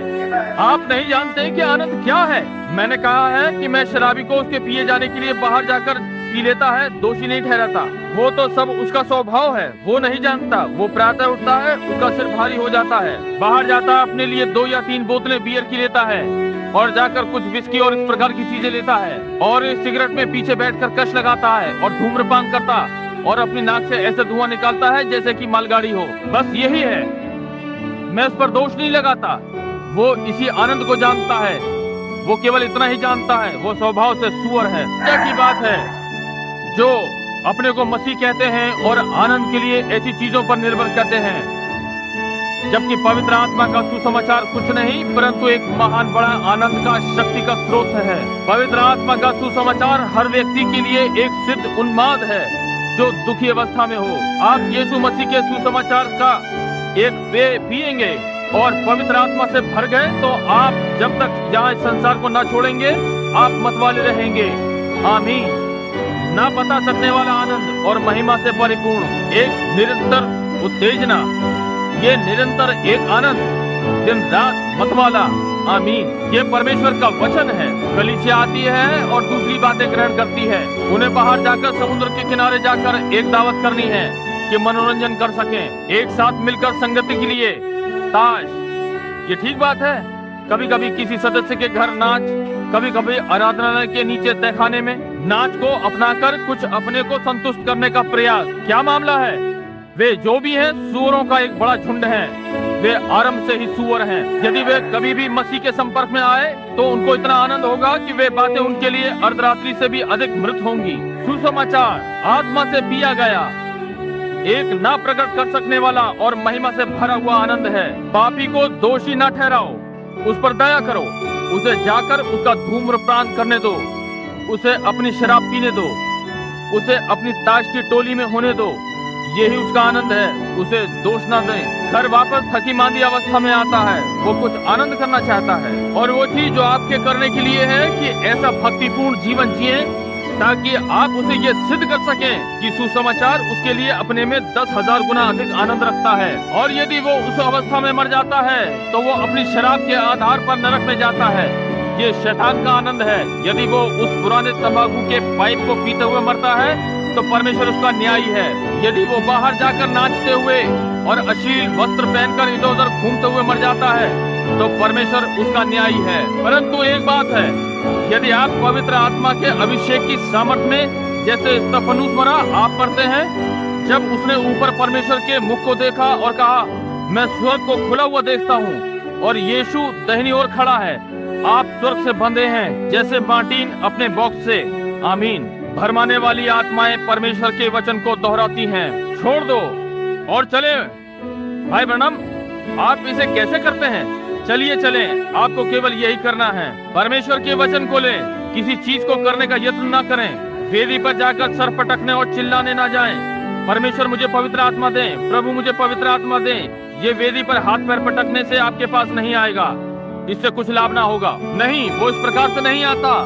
ये उसको उसके वचन के आधार पर लेने से आता है। पतरस को देखिए, पतरस संकट में था, प्रतीत हो रहा था कि वो मरने जा रहा है और उसने प्रभु को पानी पर चलकर आते देखा और उसने कहा प्रभु यदि तू है तो मुझे आने को कह। प्रभु ने कहा आजा। अब पतरस कहता है अब प्रभु 1 मिनट प्रतीक्षा करो, मुझे 40 दिन के उपवास पर जाने दे ताकि देखूं कि क्या मैं पानी पर चल सकता हूँ कि नहीं। ओ प्रभु, मुझ पर इतना आत्मा आ जाए ताकि मैं इस नाव में आत्मा में नाच सकूं और अन्य भाषा में बोल सकूं, तब मैं बाहर निकल सकता हूँ। नहीं श्रीमान, उसने परमेश्वर को उसके वचन पर लिया। तोड़ दें और निकल चलें, परमेश्वर निकाल ले जाएगा। क्या होता यदि परमेश्वर मूसा से मिलता और कहता, मूसा मिस्र में जाओ और फिरौन को बताओ और मेरे लोगों को जाने दो। क्या हो यदि मूसा कहता मुझे 40 दिन के उपवास पर जाने दे, कि देखूं कि मुझे इतना विश्वास मिले कि मैं तुझ परमेश्वर की बात का पालन करूं। मुझे कुछ और दे प्रभु, मैं आपको बताऊं। पहले मैं देखूं यदि मैं आत्मा में आ जाऊं। मूसा ने कभी कोई प्रश्न नहीं पूछा, उसने केवल परमेश्वर को उसके वचन पर लिया और चल दिया। इसी प्रकार से आपको करना है, परमेश्वर को उसके वचन पर ले, तब आप जानते हैं कि आप इसे करने के योग्य होंगे। उसने प्रतीक्षा नहीं की कि जब तक कि कुछ ना हो जाए, वो केवल आगे बढ़ा और उसे कर दिया। एलिया के विषय में क्या है, जब वो कारमेल पर्वत पर से उतरा, क्या वो वहां लंबे समय तक रहा? और वो एक निर्धन विधवा से मिला। वो एक परदेशी थी, एक अन्य जाति। और जब वो वहां उससे मिला तो वो वहां मैदान में कुछ लकड़ियां बीन रही थी और परमेश्वर ने उसे बताया, वहां उस विधवा के घर में जा, प्रचारक के जाने के लिए क्या ही स्थान है। तब वो उस विधवा के घर में जाता है और जब उसने लकड़ी बीनी, उसके पास 2 लकड़ियां थी। कहा, तू क्या कर रही है? बोली, कुछ लकड़ियां बीन रही हूँ, मेरे पास इतना ही आटा है कि 2 रोटी बनाऊं, बस इतना ही बचा है। पिछले 3 वर्षों से कोई वर्षा नहीं हुई है। और कहा, अब तो मैं ये रोटियां बनाने जा रही हूँ और मैं और मेरा लड़का इन्हें खाकर मर जाएंगे। उसने कहा, पहले मेरे लिए एक बना। हालेलुया। ओ, मैं जानता हूँ मैं थोड़ा सा उत्तेजित हूँ, परंतु मैं जो भी हूँ प्रभु की ओर हूँ। कहा, पहले मेरे लिए एक बना, क्योंकि यहोवा यूं कहता है, आप यही इसी स्थान पर हैं। ये क्या है? पहले परमेश्वर के राज्य और धर्म की खोज करो। परमेश्वर के राज्य की खोज दबी इच्छा से नहीं, परमेश्वर के राज्य की खोज एक थोड़ी भावुकता से, ना कि परमेश्वर के राज्य की खोज और थोड़ा ये और वो, परंतु पहले परमेश्वर और उसकी धार्मिकता, और ये सारी चीजें तुम्हें मिल जाएंगी। पहले उसे रखो। अब उस विधवा ने ये सुन रखा था, विश्वास सुनने से आता है और सुनना उसके वचन से। उसने कहा, ये परमेश्वर का वचन है, क्योंकि ये परमेश्वर का पवित्र जन है, ये परमेश्वर का भविष्यद्वक्ता है और मैं जानता हूँ कि ये सत्य है, ये परमेश्वर का वचन है। अब वो पड़ोसियों के पास ये पूछने को नहीं भागी कि इसे कैसे करूं। अब वो पड़ोसियों के साथ नहीं करना चाहती थी कि पड़ोसियों को बताए, कहे, अब आप लोग क्या सोचते हैं? प्रचारक मेरे घर पे है और ये कह रहा है। सूसी, तुम इस विषय में क्या सोचती हो? वो भीतर गई और पलटना आरंभ कर दिया। वो चल पड़ी और जो कुछ भी उसके पास था उसी के साथ चल पड़ी ताकि और पाए। और आज संसार को इसी की आवश्यकता है, एक पुराने चलन का, जो कुछ भी तुम्हारे पास है उसी में बढ़ चलो। हालेलुया। उसने पलट दिया ताकि वो भरा हुआ पा सके। उसने सारा तेल जो उसके पास था पलट दिया, सारा आटा जो उसके पास था प्रचारक को, परमेश्वर के राज्य को। और जब उसने सारा वहाँ पलट दिया, परमेश्वर उतर आया, आटे के बर्तन को भर दिया, तेल की कुप्पी को भर दिया। उसने फिर प्रचारक के प्लेट में पलटा और उसने आकर फिर उसे भर दिया। उसने हर बार पलटा, हर बार भर दिया। आज मैं कहूँगा, यदि मनुष्य वो सब अर्थहीन जो वो लिए फिर रहा है पलट देगा और मसीहत की नकल करना और पवित्र आत्मा इसका स्थान ले ले, तो इस 8वीं पेन गली में बेदारी आरंभ हो जाएगी। ये इस सारे राष्ट्र को आसानी से जीत लेगी। अर्थहीन बातें छोड़ दें, परमेश्वर के वचन पर वापस आ जाएं, सब उंडेल दें ताकि आपको भरा जा सके। आप बढ़ें और परमेश्वर आने देगा। आप उंडेल दो, परमेश्वर अंदर भर देगा। सारी बेकार बातें, आपको ये करना है, आपको वो करना है, आपको ये करना चाहिए और वो करना चाहिए, इसे भूल जाएं। अपने प्राणों में से उंडेल दीजिए। कहे, परमेश्वर मुझे इस सब में से आज के दिन में पूर्णतः तेरा हूँ। प्रभु, मैं टूटे हुए हृदय के साथ आता हूँ, मैं पश्चाताप की आत्मा के साथ आता हूँ, मैं आपसे प्रेम करता हूँ। आप जानते हैं कि मैं आपसे प्रेम करता हूँ और मैं ये सारी मूर्खताएं भूल जाना चाहता हूँ। ये सारे 40 दिन के उपवास, और देखूं यदि हो सके तो मैं परमेश्वर के समीप आ जाऊं। और ये सब वो दूसरी अर्थहीन बातें, इसे रोक दें। वचन में ऐसा कुछ नहीं है जो आपको 40 दिन का उपवास रखने को कहता हो।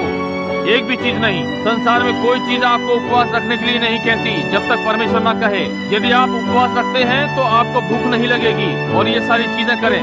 भाई, जैसा कि आप उपवास रखते हैं, आप सारे समय आनंदित और प्रसन्न रहेंगे। कहा है कि मनुष्यों के सामने अपने को ढोंगियों के समान प्रकट ना करो। मुरझाया हुआ चेहरा, मैं 40 दिन के उपवास पर हूँ, मेरी कमर में पैंट अब सही फिट नहीं आएगी, मैं 30 पाउंड घट गया। और उन्होंने कहा है जब ये समाप्त हो जाएगा तो तुम अच्छे दिखोगे। ओ अर्थहीन, ये शैतान की बहकाने वाली आत्मा है। वेदी पर जाओ और कहें महिमा महिमा महिमा, और जब तक कि आप कुछ और बोलने योग्य न रह जाएं। और कहा इससे पहले कि तुम्हें पवित्र आत्मा मिले तुम्हें अन्य भाषा में बोलना है। बेकार की बात है, उससे बाहर निकाल दीजिए, उसे अपने तंत्र मंत्र से बाहर निकाल दें और परमेश्वर के वचन पर आ जाएं। उसने कहा तुम में से प्रत्येक प्रायश्चित करे और अपने अपने पापों की क्षमा के लिए यीशु मसीह के नाम से बपतिस्मा ले तो तुम पवित्र आत्मा का दान पाओगे। परमेश्वर अपने वचन को पूरा नहीं करता है तो वो परमेश्वर नहीं है। आमीन। बाहर फेंक दो, भर जाओ। आमीन। ओ मुझे ये पसंद है, ये उसका वचन है। परमेश्वर ने ऐसा कहा, ये ठीक बात है। और जब परमेश्वर ने ऐसा कहा है तो परमेश्वर इस बात की चिंता करेगा। ठीक बात है। सारी तैयारियां जो आप करते हैं, ये सारा कि कलीसिया में जाना जो करते हैं, ये यहाँ पर इस प्रकार से है जहाँ पर वे ढेर सारे माल ढोने के लिए बड़े बड़े बॉक्स बनाते हैं या बड़े ढेर सारी सवारी के डिब्बे। मैं वहाँ कार्य किया करता था और वे लेकर वहाँ बड़े बड़े यान बनाया करते थे और बहुत कुछ कठोर लकड़ी लगाते और उसके चारों ओर भीतरी अस्तर लगाते और हर चीज सुंदर ढंग से वहाँ रेल की पटरी पर ले आते और वो ऐसे ही मृत होते जैसे दरवाजे की कील। उसमें इंजन बैठाते, उसमें कोई भाप ना होती थी, वो बस वहाँ लगा होता। आज उसे किस चीज की आवश्यकता है? बॉयलर में थोड़ी सी आग। आज किस चीज की आवश्यकता है?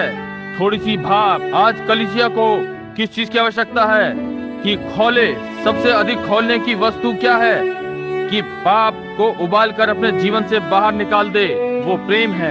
यदि आप एक दूसरे से प्रेम नहीं कर सकते तो आप परमेश्वर से कैसे प्रेम कर सकते हैं जिसे आपने कभी नहीं देखा? प्रेम पाप के ढेर को छिपा देता है। परमेश्वर से प्रेम कर लें, तब आप एक दूसरे से प्रेम करेंगे, तब आप कलीसिया से प्रेम करेंगे, आप हर वातावरण से प्रेम करेंगे, आप हर चीज से प्रेम करेंगे जो परमेश्वर से है और आप संसार की वस्तुओं से अलग रहेंगे। भरमाने वाली आत्माएं चारों ओर लोगों को घूम घूम कर बता रही हैं, या दूसरी उन्हें ये करना है, उन्हें वो करना है। नामधारी कलीसियाएं बनने का यही कारण है। और वे कहते हैं उन्हें थोड़ा सा प्रकाशन मिला है। ठीक है, अब जब मैं विश्वास करता हूँ कि वो मनुष्य, मैं ऐसी बात में विश्वास करता हूँ जैसे कि बाइबल में चिल्लाना है, ये ठीक है, ये सत्य है। उन्होंने इसमें से नामधारी कलीसिया बना ली। जब आप चिल्लाते हैं तो आपको मिल गया, परंतु आपको नहीं मिला। अगला वाला उठकर कहता है, कहा अन्य भाषाएं बोलो, ये ठीक है, ये बाइबल में है। भाई जब आप अन्य भाषाओं में बोलते हैं तो आपको मिल गया, परंतु बहुत सौ ने अन्य भाषाएं बोली और उनके पास नहीं है। समझे? ये वो नहीं है। नहीं श्रीमान। उनमें से बहुत से कहते हैं ठीक है, हमें भी भविष्यवाणी करनी है। इन भविष्यवक्ताओं को देखिए, उनके सिरों पर सींग है, ऊपर नीचे कूद रहे हैं और भविष्यवाणी कर रहे हैं। मिकाया ने कहा तुम सबके सब झूठ बोल रहे हो। आमीन। ठीक है, परमेश्वर इस प्रकार नहीं आता। परमेश्वर निष्कपट हृदय में प्रायश्चित टूटे आत्मा के साथ आता है। वो जो आंसू बोता हुआ बढ़ता है निसंदेह आनंद के साथ फिर वापस आता है अपने साथ मूल्यवान पूले। आमीन। मित्रों, इसे ठीक कर लो। प्रेत विज्ञान, प्रेत मनुष्य के प्राणों में कार्य कर रहे हैं। देखिए उनके फल कहाँ लगते हैं। ध्यान दें, व्यक्ति किस प्रकार का जीवन व्यतीत करता है। देखिए वे कैसे कार्य कर रहे हैं। देखिए जैसा वे करते हैं, देखिए उनके उद्देश्य क्या हैं। ये बिल्कुल असंभव है। और यदि मैं आपको बताऊं कि केवल एक मार्ग, यहाँ सारे यान लाइन में है, चार्ल्स टाउन में स्वर्ग है, आप चल नहीं सकते। केवल एक विधि है कि आप जाएं, वो कार है। और हर व्यक्ति जो पंक्ति के पास जाता है उसे 5 गैलन तेल लेना चाहिए। यहाँ उसकी कार है, परंतु यदि उसके पास तेल नहीं तो वो उसे चला नहीं सकता। यही बिल्कुल ठीक सिद्ध मार्ग स्वर्ग में है। यदि आप परमेश्वर के बिना मर जाते हैं, मैं चिंता नहीं करता कि आपने कैसा जीवन व्यतीत किया और आपने कितनी कार्य बनाई। यदि आप में परमेश्वर का प्रेम नहीं कि आपको परमेश्वर के राज्य में खींच ले, तो आप नष्ट हो गए। वहाँ एक ऋणात्मक और धनात्मक है।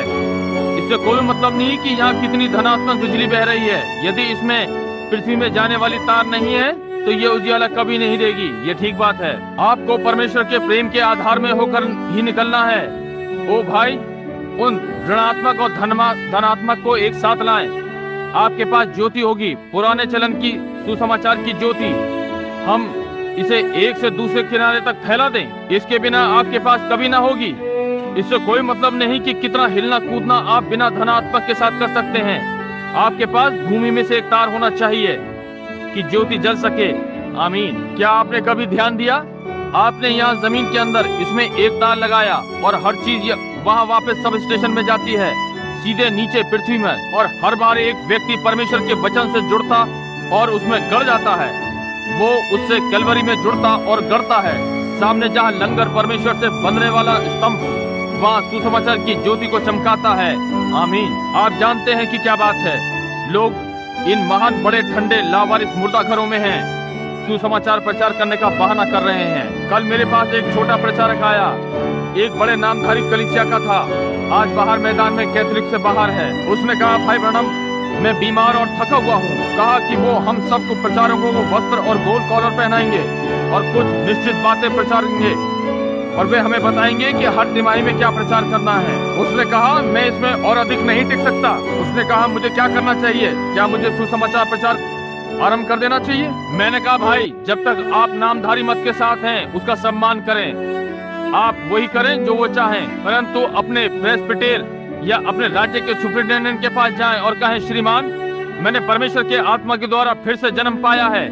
ये परमेश्वर का वचन है। यदि आप मुझे ये प्रचार करने देंगे तो मैं आपकी कलीसिया में टिकूंगा, यदि आप नहीं तो मैं चला गया। ये किसी और को दे दीजिए। इसे करने का यही तरीका है। इधर उधर झाड़ियों में डंडे ना चलाएं, नकारात्मक ना हो, बाहर आए, जो ठीक है वही कहें। उसने कहा, भाई ब्रनम, क्या आप सोचते हैं कि मेरे पास कलीसिया होगी?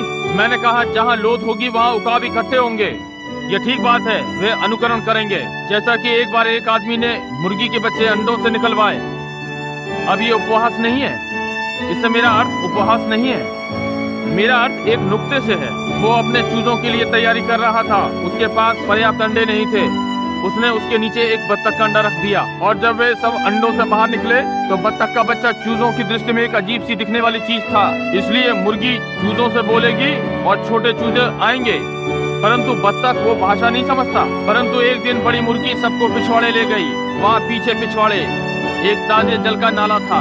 जब उस छोटे बत्तख ने पानी की सुगंध ली, वो पानी के पास जितनी जल्दी हो सकती थी पहुंचा। बड़ी मुर्गी ने कहा, कौं कौं कौं कौं, और छोटे बत्तख ने कहा, होंक होंक होंक होंक। वो पानी की ओर बढ़ रहा था। क्यों? स्वभाव से वो बत्तख था। भाई, जब उसे पानी की गंध लगी तो वो उससे दूर न रह सका, क्योंकि वो बत्तख था। और आज मैं ये कहता हूँ कि कोई भी लोग जो वास्तव में परमेश्वर को पाना चाहते हैं, उन पर कोई भी कलीसिया प्रभुता ना करे, उन बातों के लिए कि वे जीवित न रह सके, या ये या वो। यदि आप में परमेश्वर का स्वभाव है तो आप पवित्रता की ओर जाएंगे, आप सही बात के लिए जाएंगे, आप सही बात का पक्ष लेंगे, आप सही कार्य करेंगे, आप सही बात सोचेंगे, आप सही बातों को जिएंगे। यदि आप बत्तख हैं, आप पानी पसंद करते हैं। यदि आप मसीही हैं तो आप मसीह को पसंद करते हैं। यदि आप दुष्ट हैं तो शैतान की बातों को पसंद करते हैं। यदि आप एक बाज हैं तो आप मृत वस्तुएं खाते हैं। यदि आप एक सूअर हैं तो आप गंदगी खाएंगे। आज आप कहाँ हैं? ठीक है, आप यहाँ होने का दावा करते हैं, प्रभु की चीजें खाते हैं, तब जाकर और शैतान के साथ जुड़ जाते हैं। इसमें कुछ गड़बड़ है। उन आत्माओं की सुनना छोड़ दें, वे शैतान हैं। इससे कोई मतलब नहीं। यदि आपको अकेले खड़ा होना पड़े, पुरुष और महिलाएं जो कभी भी किसी वस्तु के लिए बराबर बने हैं, वे पुरुष और महिलाएं ही थी जो परमेश्वर के साथ अकेले खड़े रहे। मिकाया को देखिए, वो कैसे वहाँ खड़ा रहा, जिब्राल्टर की चट्टान के समान नहीं, परंतु युगों की चट्टान के समान। उसने कहा, मैं कुछ नहीं बोलूंगा। धर्म विद्यालय क्या कहते हैं, मैं चिंता नहीं करता। मेरी सभा क्या कहती है, मैं चिंता नहीं करता। राजा क्या कहता है, मैं चिंता नहीं करता। यदि वे मेरा सिर काट भी दें, मैं केवल वही कहूंगा जो परमेश्वर मेरे मुख में कहने को डालेगा। ये सही था, वो सही था। और आज पुरुष और महिलाओं, संसार पर ध्यान ना दो कि उसके पास तुम्हारे लिए क्या है, उनमें कौन से मनोरंजन के साधन हैं, उनके पास बैक्टीरिया से संरोपण करने के लिए किस प्रकार की बैक्टीरिया है, और दावा करते हैं यदि आप कलीसिया के सदस्य बन जाते हैं तो आप सही हो जाएंगे। ये झूठा संरोपण है। क्यों? आपको अब भी पाप करने का रोग है, ये ठीक बात है। परंतु भाई, मैं आपको एक बात बताता हूँ, जो आपका पाप से संरोपण करेगा वो प्रभु यीशु मसीह के बहुमूल्य लहू से आता है और पवित्र आत्मा से परिपूर्ण, और ये आपको सारे पापों से संरोपण करेगा और आप स्वर्गीय इच्छा से बंध जाएंगे। और आपके पास संसार की वस्तुओं के लिए समय नहीं होगा। हम प्रार्थना करेंगे, हमारे स्वर्गीय पिता, जब हम इन भरमाने वाली आत्माओं को लोगों के ऊपर देखते हैं और ये जानते हुए कि वे परमेश्वर की चीजों को तुच्छ समझते हैं, मैं प्रार्थना करता हूँ कि परमेश्वर आप हर मनुष्य पर नियंत्रण रखेंगे। और जो महिला आज यहाँ है प्रभु, आज का दिन ऐसा हो कि वे ये अनुभव करें कि उनके जीवन परमेश्वर के वचन के साथ मेल नहीं खाते और ये लोग गलत चीजों को सुन रहे थे कि शैतान उन्हें पुरानी सच्ची कहानियों की पत्रिकाओं से सुख और अनुभूति दे रहा था। संसार की पुरानी सड़ाहट, पुराने सिनेमा के शो, गंदे टेलीविजन। ओ परमेश्वर, एक मसीह के लिए असंभव है कि ऐसी चीजों को देखे। परमेश्वर, ये हमें पीड़ित करता। आपने कहा इससे तुम पीड़ित हो जाओगे जैसे कि उल्टी होने को हो। आपने कहा एक कुत्ता अपनी उल्टी को चाटने जाता है और एक सुअरनी कीचड़ में। एक पुराना कुत्ता कुछ उल्टी करेगा। एक पुराने आधे जन्मे को देखिए जो कि एक ढोंगी के समान वेदी पर आता है और जैसे कि आप संसार को उल्टी करके निकाल देंगे तब भी उसके साथ बने रहते हैं। वे वापस आकर उन वस्तुओं को फिर से खाते हैं। ओ परमेश्वर, अपने भवन को साफ कर। हालेलुया। पुराने समय के समान पवित्र आत्मा के दृढ़ विश्वास को भेजें जो मनुष्य की भूख को मिटा सके और उसके प्राण को निर्मल और उसे स्वर्ग संबंधी जीवन बना दे। उसे दे, उसके यौवन को नया कर दे और उसकी प्रतिज्ञा उकाब के समान हो ताकि वो चढ़ सके और इस संसार की चीजों को पीछे छोड़ दे और ऊपर आकाशों में उड़ान भरे जहां से वो दूर से आती पीड़ाओं को देख सकता है। प्रभु इसे ग्रहण करें। आप अपने भविष्यद्वक्ताओं को उकाब के समान बनाते हैं जिनके पास एक उकाब की आंख थी जो ऊपर जा सकते थे और बातों को बहुत पहले देखकर, इससे पहले कि वो वहां आए। वो परमेश्वर इस छोटी कलीसिया को आशीषित करें। जो यहाँ आए हैं उन्हें आशीषित करें। जो यहाँ आज अनजान है उन्हें आशीषित करें और वे जाने कि यह संदेश किसी को व्यक्तिगत रूप से संकेत नहीं करता परंतु प्रभु विशेष तौर पर उनके लिए निर्देशित है जो बहुत ही आवश्यकता में है। ये जानते हुए कि किसी दिन हमें एक साथ परमेश्वर के न्याय के सामने खड़ा होना है और ये जानते हुए कि हम इसके लिए उत्तरदायी ठहरेंगे कि सत्य को जानते हुए उसे नहीं कहा। पिता, मैं प्रार्थना करता हूँ कि हर हृदय के ऊपर छा जाए यीशु के नाम में। एक क्षण अपने झुके हुए सुरों के साथ। मैं अचरज में हूँ यदि कोई यहाँ इस प्रातः ये कहेगा, भाई ब्रनम, मैं इन मामूली पुरानी चीजों से पीड़ित और थक गया हूँ। मेरे साथ बहुत सी चीजें हैं जो बहुत समय से मेरे साथ लगी हैं। मैं हमेशा अपने से अधिक बोलता हूँ। मैं वो चीजें कर रहा हूँ जो मुझे नहीं करनी चाहिए। मैं जानता हूँ एक मसीह होने के लिए नहीं है। मैं ये नहीं करना चाहता। परमेश्वर जानता है कि मैं नहीं चाहता और मैं उस पुरानी आत्मा की और अधिक नहीं सुनना चाहता हूँ। यही चीज है जो मुझे सारे जीवन भर मसीह की स्वतंत्रता और उसके वास्तविक प्रेम से अलग दबाई रही। मैं चाहता हूँ कि आप मेरे लिए प्रार्थना करें ताकि भाई ब्रनम वो मुझे आज से छोड़ दे। क्या आप अपना हाथ उठाएंगे? हर सिर झुका हुआ है। परमेश्वर आपको आशीष दे। ओ प्रभु, दर्जनों हाथ हैं। एक छोटी छोटी बातें, छोटी छोटी पुरानी चीजें जो आपसे बुलवाती हैं या किसी प्रकार का कलीसिया में विवाद उत्पन्न कराती हैं और आपको विवश करती हैं कि आप इधर या उधर की ओर हो जाएं। ओ अभक्तिपूर्ण है। ये भाइयों के बीच में एक विरोध है और ये ना करें। आप ये नहीं चाहते, आप ये नहीं चाहते। और छोटी छोटी पुरानी बातें, थोड़ा पुराना गुस्सा, हर चीज जो दबाए रखती है। कहें, परमेश्वर, मैं अब उस चीज को और नहीं चाहता। मैं इससे परेशान और थक गया हूँ। मैं आज इसे निकालने के लिए तैयार हूँ। अब मैं आ रहा हूँ प्रभु। मैं अपने सारे स्वार्थीपन से अलग हो जाना चाहता हूँ। यदि मेरा भाई मुझसे सही व्यवहार ना करे, जो भी है, मैं उसके लिए प्रार्थना करूंगा। यदि मेरे पिताजी मुझसे सही व्यवहार ना करें, जो भी हो, मैं उनसे प्रेम करूंगा। यदि मेरी पत्नी मुझसे सही व्यवहार ना करे या मेरा पति, मैं परमेश्वर के सम्मुख नम्र होकर जाऊंगा। प्रभु, मैं केवल आपके राज्य को देखता हूँ। मैं अपने मस्तिष्क को सीधा रखना चाहता हूँ। मैं चाहता हूँ कि मेरा हृदय प्रेम से भरा रहे। जब परेशानी मेरे चारों ओर मंडरा रही हो तब मैं उसके विषय में जाना चाहता हूँ और फिर भी मैं अपने हाथों को ऊपर उठाए अपने हृदय को आपके सन्मुख पवित्रता से स्थिर रखना चाहता हूँ। प्रभु, ये जानते हुए कि मैं किसी दिन आपसे मिलूंगा, मैं इस प्रकार का अनुभव चाहता हूँ। प्रभु आज के दिन से मुझे ऐसा ही बना दे। क्या आप अपना हाथ उठाएंगे? कोई जिसने थोड़ी देर पहले अपना हाथ ना उठाया हो, परमेश्वर आपको आशीष दे, परमेश्वर आपको आशीष दे। बहन, जब हमने अपने सर झुका रखे हैं, आप हमें एक छोटा सा स्वर दें। आपका इससे कितना अर्थ है? अभी ना खेलें, ये खेलने का समय नहीं है, ये ग्रहण करने का समय है। ये समय है जब आपको ग्रहण कर लेना चाहिए। आइए इसे अभी उलट दीजिए। क्या आप करेंगे? आइए जो आपके पास है सब परमेश्वर को दे दें। कहें, परमेश्वर मेरे पास बहुत नहीं है, मैं एक छोटी सी घरेलू पत्नी हूँ, मैं बहुत कुछ नहीं कर सकती प्रभु, परंतु मैं आपकी बाइबल पढ़ सकती हूँ, मैं प्रतिदिन प्रार्थना कर सकती हूँ, मैं अपनी सारी गंदगी जो मेरे मस्तिष्क में है फेंक सकती हूँ, मैं सब चीजें बाहर फेंक सकती हूँ जो प्रचारक ने प्रातः कहा, उसमें मैं बहुत सी बातों की दोषी हूँ, इसलिए आज मैं उलट रही हूँ। मैं ये नहीं चाहती। परमेश्वर मुझे प्रेम से भर दें, मुझे ऐसी चीज से भर दें जिससे मुझे अपने सबसे खराब शत्रु से जो मेरा है प्रेम करूं। मैं वास्तव में ये चाहता हूं प्रभु। जब वो यहाँ बजा रही हैं तो क्या आप यहाँ वेदी पर आकर अब एक क्षण के लिए खड़े ना होंगे जबकि हम प्रार्थना के वचन के साथ एकत्र होते हैं? यदि वास्तव में आपके लिए कुछ विशेष है, यदि वास्तव में आप छोड़ना चाहते हैं, तो आज आप इस वेदी पर से इसे अपने साथ अपने हृदय पर लेकर नहीं जाएंगे? यदि आप निष्कपटता से आएंगे और कहें मैं यहाँ पर 1 मिनट खड़े होने के लिए आ रहा हूँ, जी हाँ भाई ब्रैनम, जबकि आप मेरे साथ व्यक्तिगत रूप से प्रार्थना कर रहे हैं, मैं प्रार्थना करवाने के लिए आना चाहता हूँ, क्या अब आप आएंगे? अपने झुके हुए सिर के साथ कौन उठेगा और वेदी पर आएगा?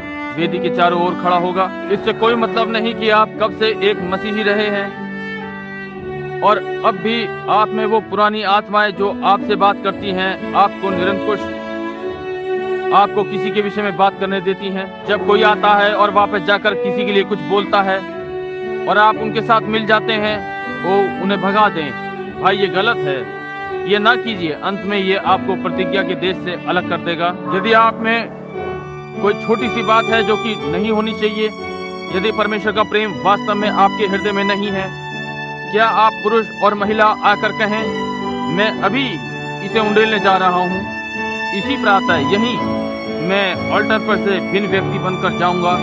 क्या आप आओगे? क्या कोई पापी है जिसने कभी यीशु को स्वीकार ना किया हो?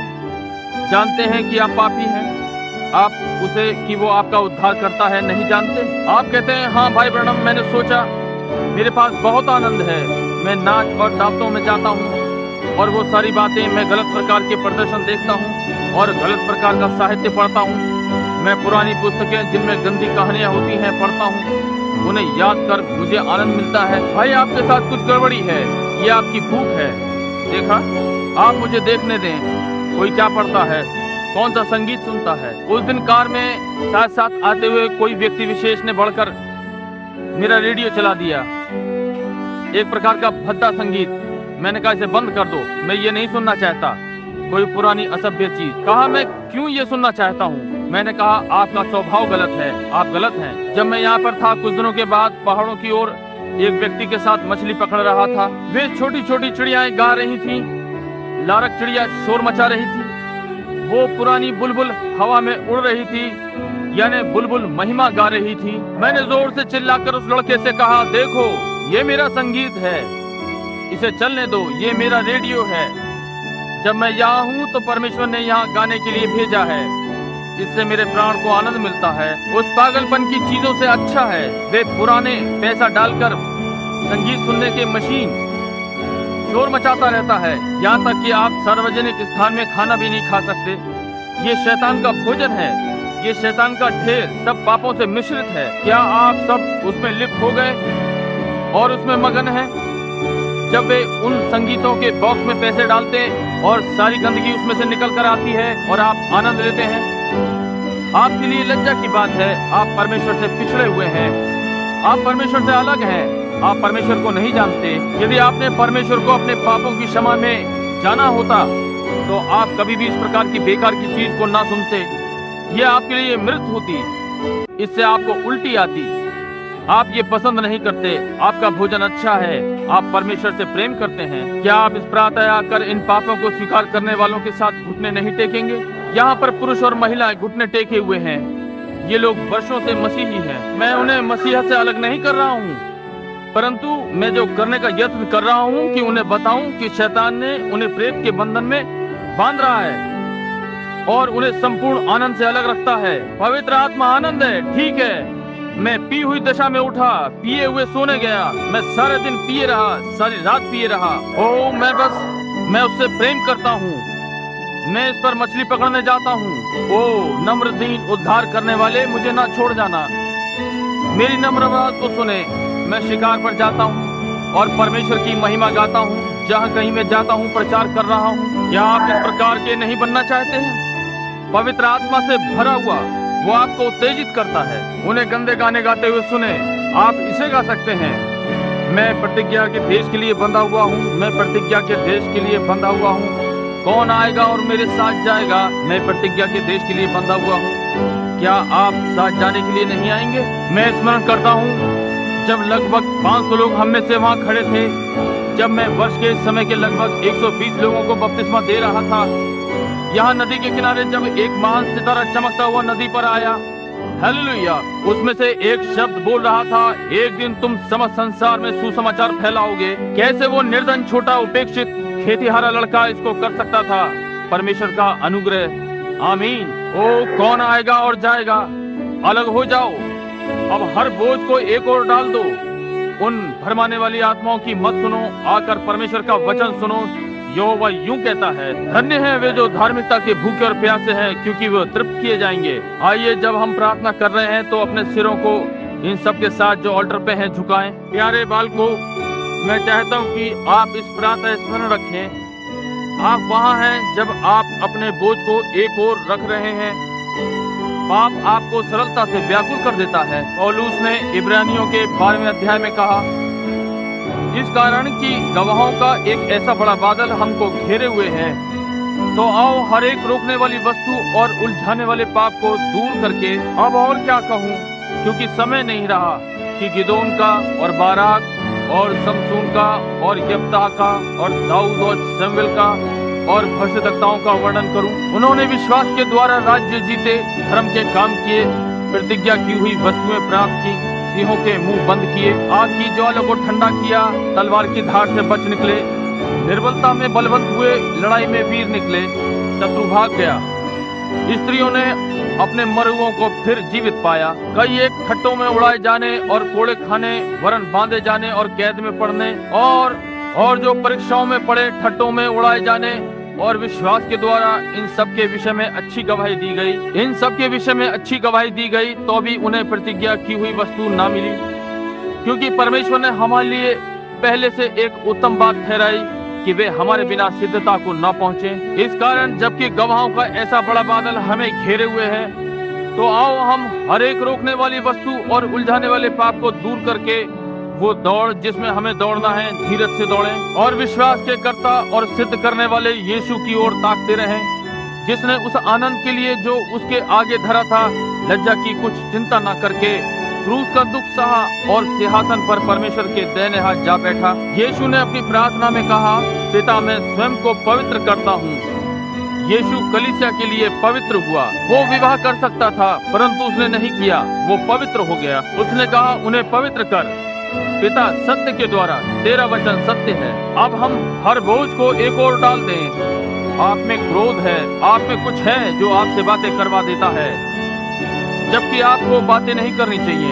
ओ परमेश्वर, अब उसे वहाँ रख दीजिए, इसे वहाँ रख दीजिए। देखिए, वेदी की आग नीचे आकर इसे ले जाती है। परमेश्वर के प्रेम को देखिए, इसे साफ कर देता है। देखिए पुराना स्वार्थीपन, जिस प्रकार से आप अपनी पत्नी से बात किया करते थे, जिस प्रकार से आप अपने पति से बातें करती थी, जिस प्रकार से आप अपने पड़ोसी से बातें करते थे, जिस प्रकार से आप लोगों के विषय में कलीसिया में बातें करते थे, इस प्रातः इसे ऑल्टर पर रख दीजिए और परमेश्वर की आग नीचे आएगी और इसे यहाँ से ले जाएगी और उसके स्थान में दिव्य प्रेम की आग जल जाएगी। आपको बीमारी है, उसे ऑल्टर पर रख दीजिए। कहिए, प्रभु ये यहाँ है। मेरे अंदर एक स्वच्छ आत्मा उत्पन्न कर दीजिए, मेरे अंदर चंगाई की सामर्थ्य उत्पन्न कर दीजिए। देखिए परमेश्वर क्या करता है। परमेश्वर इस प्रार्थना करेगा, हमारे स्वर्गीय पिता, हम इनकी ओर से जो ऑल्टर पर हैं तेरी उपस्थिति में अपने सिरों को झुकाते हैं और तेरा अनुग्रह इनमें से प्रत्येक के ऊपर ठहरे पिता।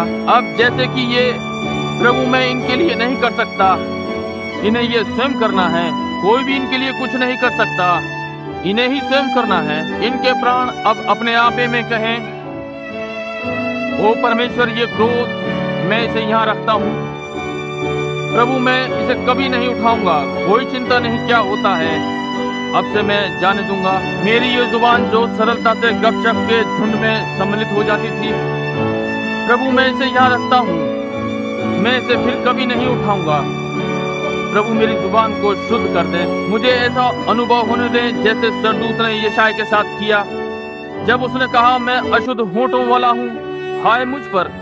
और सरदूत ने आकर चिमटा लिया और वेदी पर जाकर आग का अंगारा लिया और उसके होंठों पर रख दिया और उसे शुद्ध कर दिया। परमेश्वर हर बात बनाने वाले को इस प्रातः पवित्र करें, जो गलत बातें करके और विरोध को बोता है प्रभु ये प्रदान करें। सारे रोग जो इस भवन में झुके हुए हैं, रोगी लोग ये जानते हैं कि वे भी प्रेरित हैं। परमेश्वर आपकी दास की तरह मैं इन्हें यीशु के नाम में डांटता हूँ, होने दे कि ये प्रत्येक रोगी व्यक्ति में से बाहर निकल जाए और हर अशुद्ध व्यक्ति जिसमें अशुद्ध विचार, अशिष्ट लालसा, पुरुष और महिला समान हैं, परमेश्वर उनमें से वो बाहर निकाल दें। वे सब जो यहाँ सिगरेट से पीछा छुड़ाना चाहते हैं और साधारण सामाजिक पेय और छोटी छोटी दावतें और स्वार्थी बातें, परमेश्वर पवित्र आत्मा के द्वारा उनके हृदयों को इस प्रकार से उत्तेजित करे कि वे बातें अब आगे को उनकी इच्छा ना रहे, उसके लिए कोई स्थान ना हो।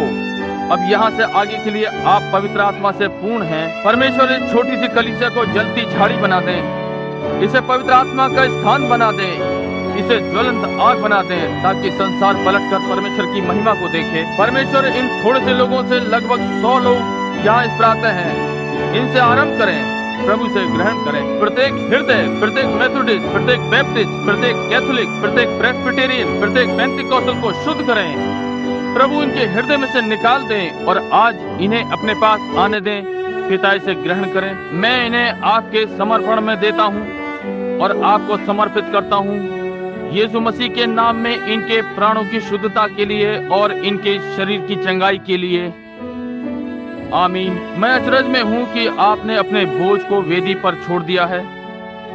क्या आप अनुभव करते हैं कि ये वहाँ रखे हैं? यदि आप अनुभव करते हैं कि ये वहाँ रखे हैं, आप न्यायी हैं। आप हैं जो प्रार्थना कर रहे हैं। मैंने प्रचार किया है, आप प्रार्थना कर रहे हैं। क्या आपका बोझ वहाँ छूट गया भाई बहन? क्या आप इसे वास्तव में वहाँ छोड़ सकते हैं? यदि आप छोड़ सकते हैं, अपना हाथ उठाएं, कहें परमेश्वर अब मैंने इसे वहाँ छोड़ दिया है। मेरे मतभेद मैं यहाँ वेदी पर छोड़ दूंगा। मेरी दाहिनी ओर वेदी के अंतिम सिरे की ओर इस विषय में क्या है? महिला, क्या आप इसे वहाँ छोड़ सकती हैं? क्या आप उस पुराने बोझ को वहाँ रख सकती हैं? जी हाँ, मेरा विश्वास तुझे देख सकता है, तू कैलवरी का मेमना। जबकि अब हम एक साथ इसे मिलकर गाते हैं। आप प्रत्येक वास्तविक आदर सहित अपने पैरों पर खड़ा हो जाए। अब हर कोई ध्यान पूर्वक सुने, कोई भी ना जाए। थोड़ा सा, सभा अभी समाप्त नहीं हुई है। मैं चाहता हूँ कि आप इस छोटी सी पवित्रता को ले लें, इस छोटी सी गंभीरता को। जब जीवन अंधकार की भूल भुलैयों में भटकता हो और मेरे चारों ओर दुख फैले हों, तू मेरा मार्गदर्शक होना। अंधकार हटाकर दिन कर देना, दुख के आंसू पोंछ देना और होने दे कि आज के दिन से मैं सारा का सारा तेरा हो जाऊं। अब अपने पड़ोसी के लिए ना गाएं, अपनी आंखें बंद करके और धीरे धीरे गाएं, जैसे कि हम हाथ परमेश्वर की ओर उठाते हैं। अब मैं अचरज में हूँ, कितनों के पास पिता उस दूसरे देश में है? हम आपके हाथों को देखें। कितनों के पास माँ उस दूसरे देश में है? हम आपके हाथों को देखें। कितनों के पास बचाने वाला उस दूसरे देश में है? हम आपके हाथों को देखें। मैं चाहता हूँ कि आप कुछ करें। अब जबकि हम इसे फिर से गा रहे हैं, मैं चाहता हूँ कि जो कोई आपके पास खड़ा हो, आप उससे हाथ मिलाएं और कहें, भाई बहन मेरे लिए प्रार्थना करें। ताकि मैं आपसे दूसरे देश में आपसे मिल सकूं। जब तक मत करिए जब तक आप सही में इसके अर्थ को ना लें। कितने एक दूसरे से मिलना चाहते हैं, कितने यहाँ हर एक से मिलना चाहते हैं। वहाँ पर निश्चय ही हम चाहते हैं। अब आइए एक दूसरे से हाथ मिलाएं और कहें, भाई मैं आपसे मिलना चाहता हूँ, मैं आपसे उस पार मिलना चाहता हूँ। अब जबकि हम इसे गाते हैं, वहाँ मेरे पास एक बचाने वाला है। ठीक है, क्या आपको इससे अच्छा अनुभव नहीं होता? यीशु मुझे रक्त सलीब के पास। अब हर कोई अपना हाथ उठाए, परमेश्वर की महिमा हो। आइए अब शांति से अपने सिरों को झुकाएं और अपने ही प्यारे ढंग से हम उसकी महिमा अपने हाथों को उठाकर करें। कहें, धन्यवाद प्रभु क्योंकि मुझे चंगा किया। प्रभु तेरा धन्यवाद उस सब के लिए जो तूने किया। एक मिठास भरा छुटकारा, मुफ्त का उद्धार लाया तू प्रभु। हम तुझे ये धन्यवाद की भेंट चढ़ाते हैं। हम तेरी महिमा करते हैं क्योंकि आप बहुत प्रिय हैं।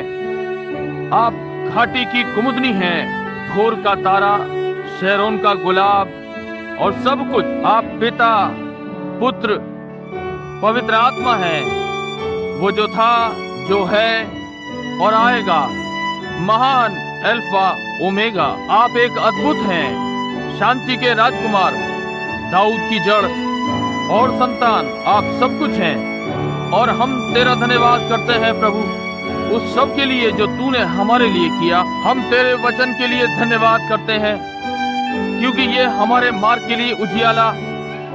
ओ प्रभु, हम प्रार्थना करते हैं कि आप हमें उजियाले में चलाएंगे। पिता इसे ग्रहण करें। ठीक है, जबकि हम 1 मिनट के लिए बैठे हैं, हम ज्योति में चलेंगे। संतो आओ, अब हम इसे गाएं। क्या आपको अच्छा अनुभव नहीं हो रहा है? कितने अच्छा अनुभव कर रहे हैं? जरा अपने अपने हाथ ऊंचे करें और कहें, मुझे वास्तव में अच्छा लग रहा है। पवित्र आत्मा ने आप सबको घेरे में ले लिया है। तब हम ज्योति में चलेंगे, किसी की ना सुने। ज्योति क्या है? तेरा वचन चिराग है। अब ये कितना सुंदर है, ऐसा लगता है कि हम समाप्त नहीं कर सकते। पवित्र आत्मा हमें पकड़े हुए है। क्या आप ऐसा अनुभव नहीं करते? ऐसा अनुभव हो रहा है जैसे कि मैं समाप्त नहीं कर सकता। ऐसा लगता है कि जैसे कि नहीं कर सकते। मैं उनमें से एक होना चाहता हूँ। मैं सीधा प्रचार मंच पर से जाना चाहता हूँ। आमीन। ओह, कितना अद्भुत है। मेरे भाइयों ने अपने जीवन का लहू दे दिया। अभी और भी हैं जो यही कार्य करेंगे। चिंता न कीजिए, इसका बहुत जल्द ही प्रदर्शन होने वाला है। आप या तो भीतर जाएंगे या बाहर। वे सब अब गिरजों की सभा के साथ मिलने जा रहे हैं और सब उसमें जा रहे हैं। वे सब एक दूसरे के साथ मिल रहे हैं। ओ प्रभु, मुझे ऐसा लग रहा है जैसे रैप्चर कलीसिया के ऊपर है। ओ, मुझे बहुत अच्छा लग रहा है। सारे पाप लहू के नीचे हैं। देखिए, पवित्र आत्मा वचन को पसंद करता है। वचन वो है जो कि पवित्र आत्मा खाता है, समझे? वो ये नीचे आकर लोगों के मध्य में हो जाता है, उनको पापों से शुद्ध करता है, उनके रोगों को ले लेता है, उनकी दबी आत्मा को ले लेता है। अब मैं पिए हूँ, केवल पिए हूँ जितनी हो सकती है। पवित्र आत्मा में, प्रेम में मेरा हृदय उभर रहा है। कोई चिंता नहीं, किसी ने कभी क्या किया था वो क्षमा हो गया। आपका कट्टर शत्रु अब समाप्त हो गया है। किसी ने कभी कोई बात की हो या कुछ कहा हो, यदि मैं ठीक है, जो कि सब चला गया, अब सब शुद्ध हो गया। ओ, ये कितना अद्भुत है, कितना अद्भुत समय होगा। आपको पसंद है ये? आइए, मुझे पुराने चलन की बेदारी का अनुभव इस कलीसिया में हो रहा है। क्या आपको नहीं? बस एक पुरानी शुद्धता बढ़ती जा रही है। भला पुराना अद्भुत समय, क्या आपको अच्छा नहीं लग रहा है? ओ, मैं उसकी महिमा करूंगा, मैं उसकी महिमा करूंगा। मेमने की महिमा करो क्योंकि पापियों के लिए वध हुआ है। अब हम में से प्रत्येक गाय, आप जानते हैं, मैं जानता हूँ। यहाँ आए भाई नेविल, इसकी अगुवाई में आप मेरी सहायता करें। अब इस प्रातः अब सब एक साथ अपने हाथों को उठाएं और मेरे साथ गाएं। अब हर कोई आए। आमीन। ये अद्भुत है। आमीन।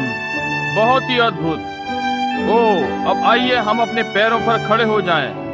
सब, मुझे आशा है आपको अच्छा अनुभव हो रहा है। आज रात्रि की सभाओं को स्मरण रखें। अब हम अपना पुराना विसर्जन वाला गीत गाना चाहेंगे। यीशु के नाम में झुकते हैं, उसके चरणों में झुकते हैं।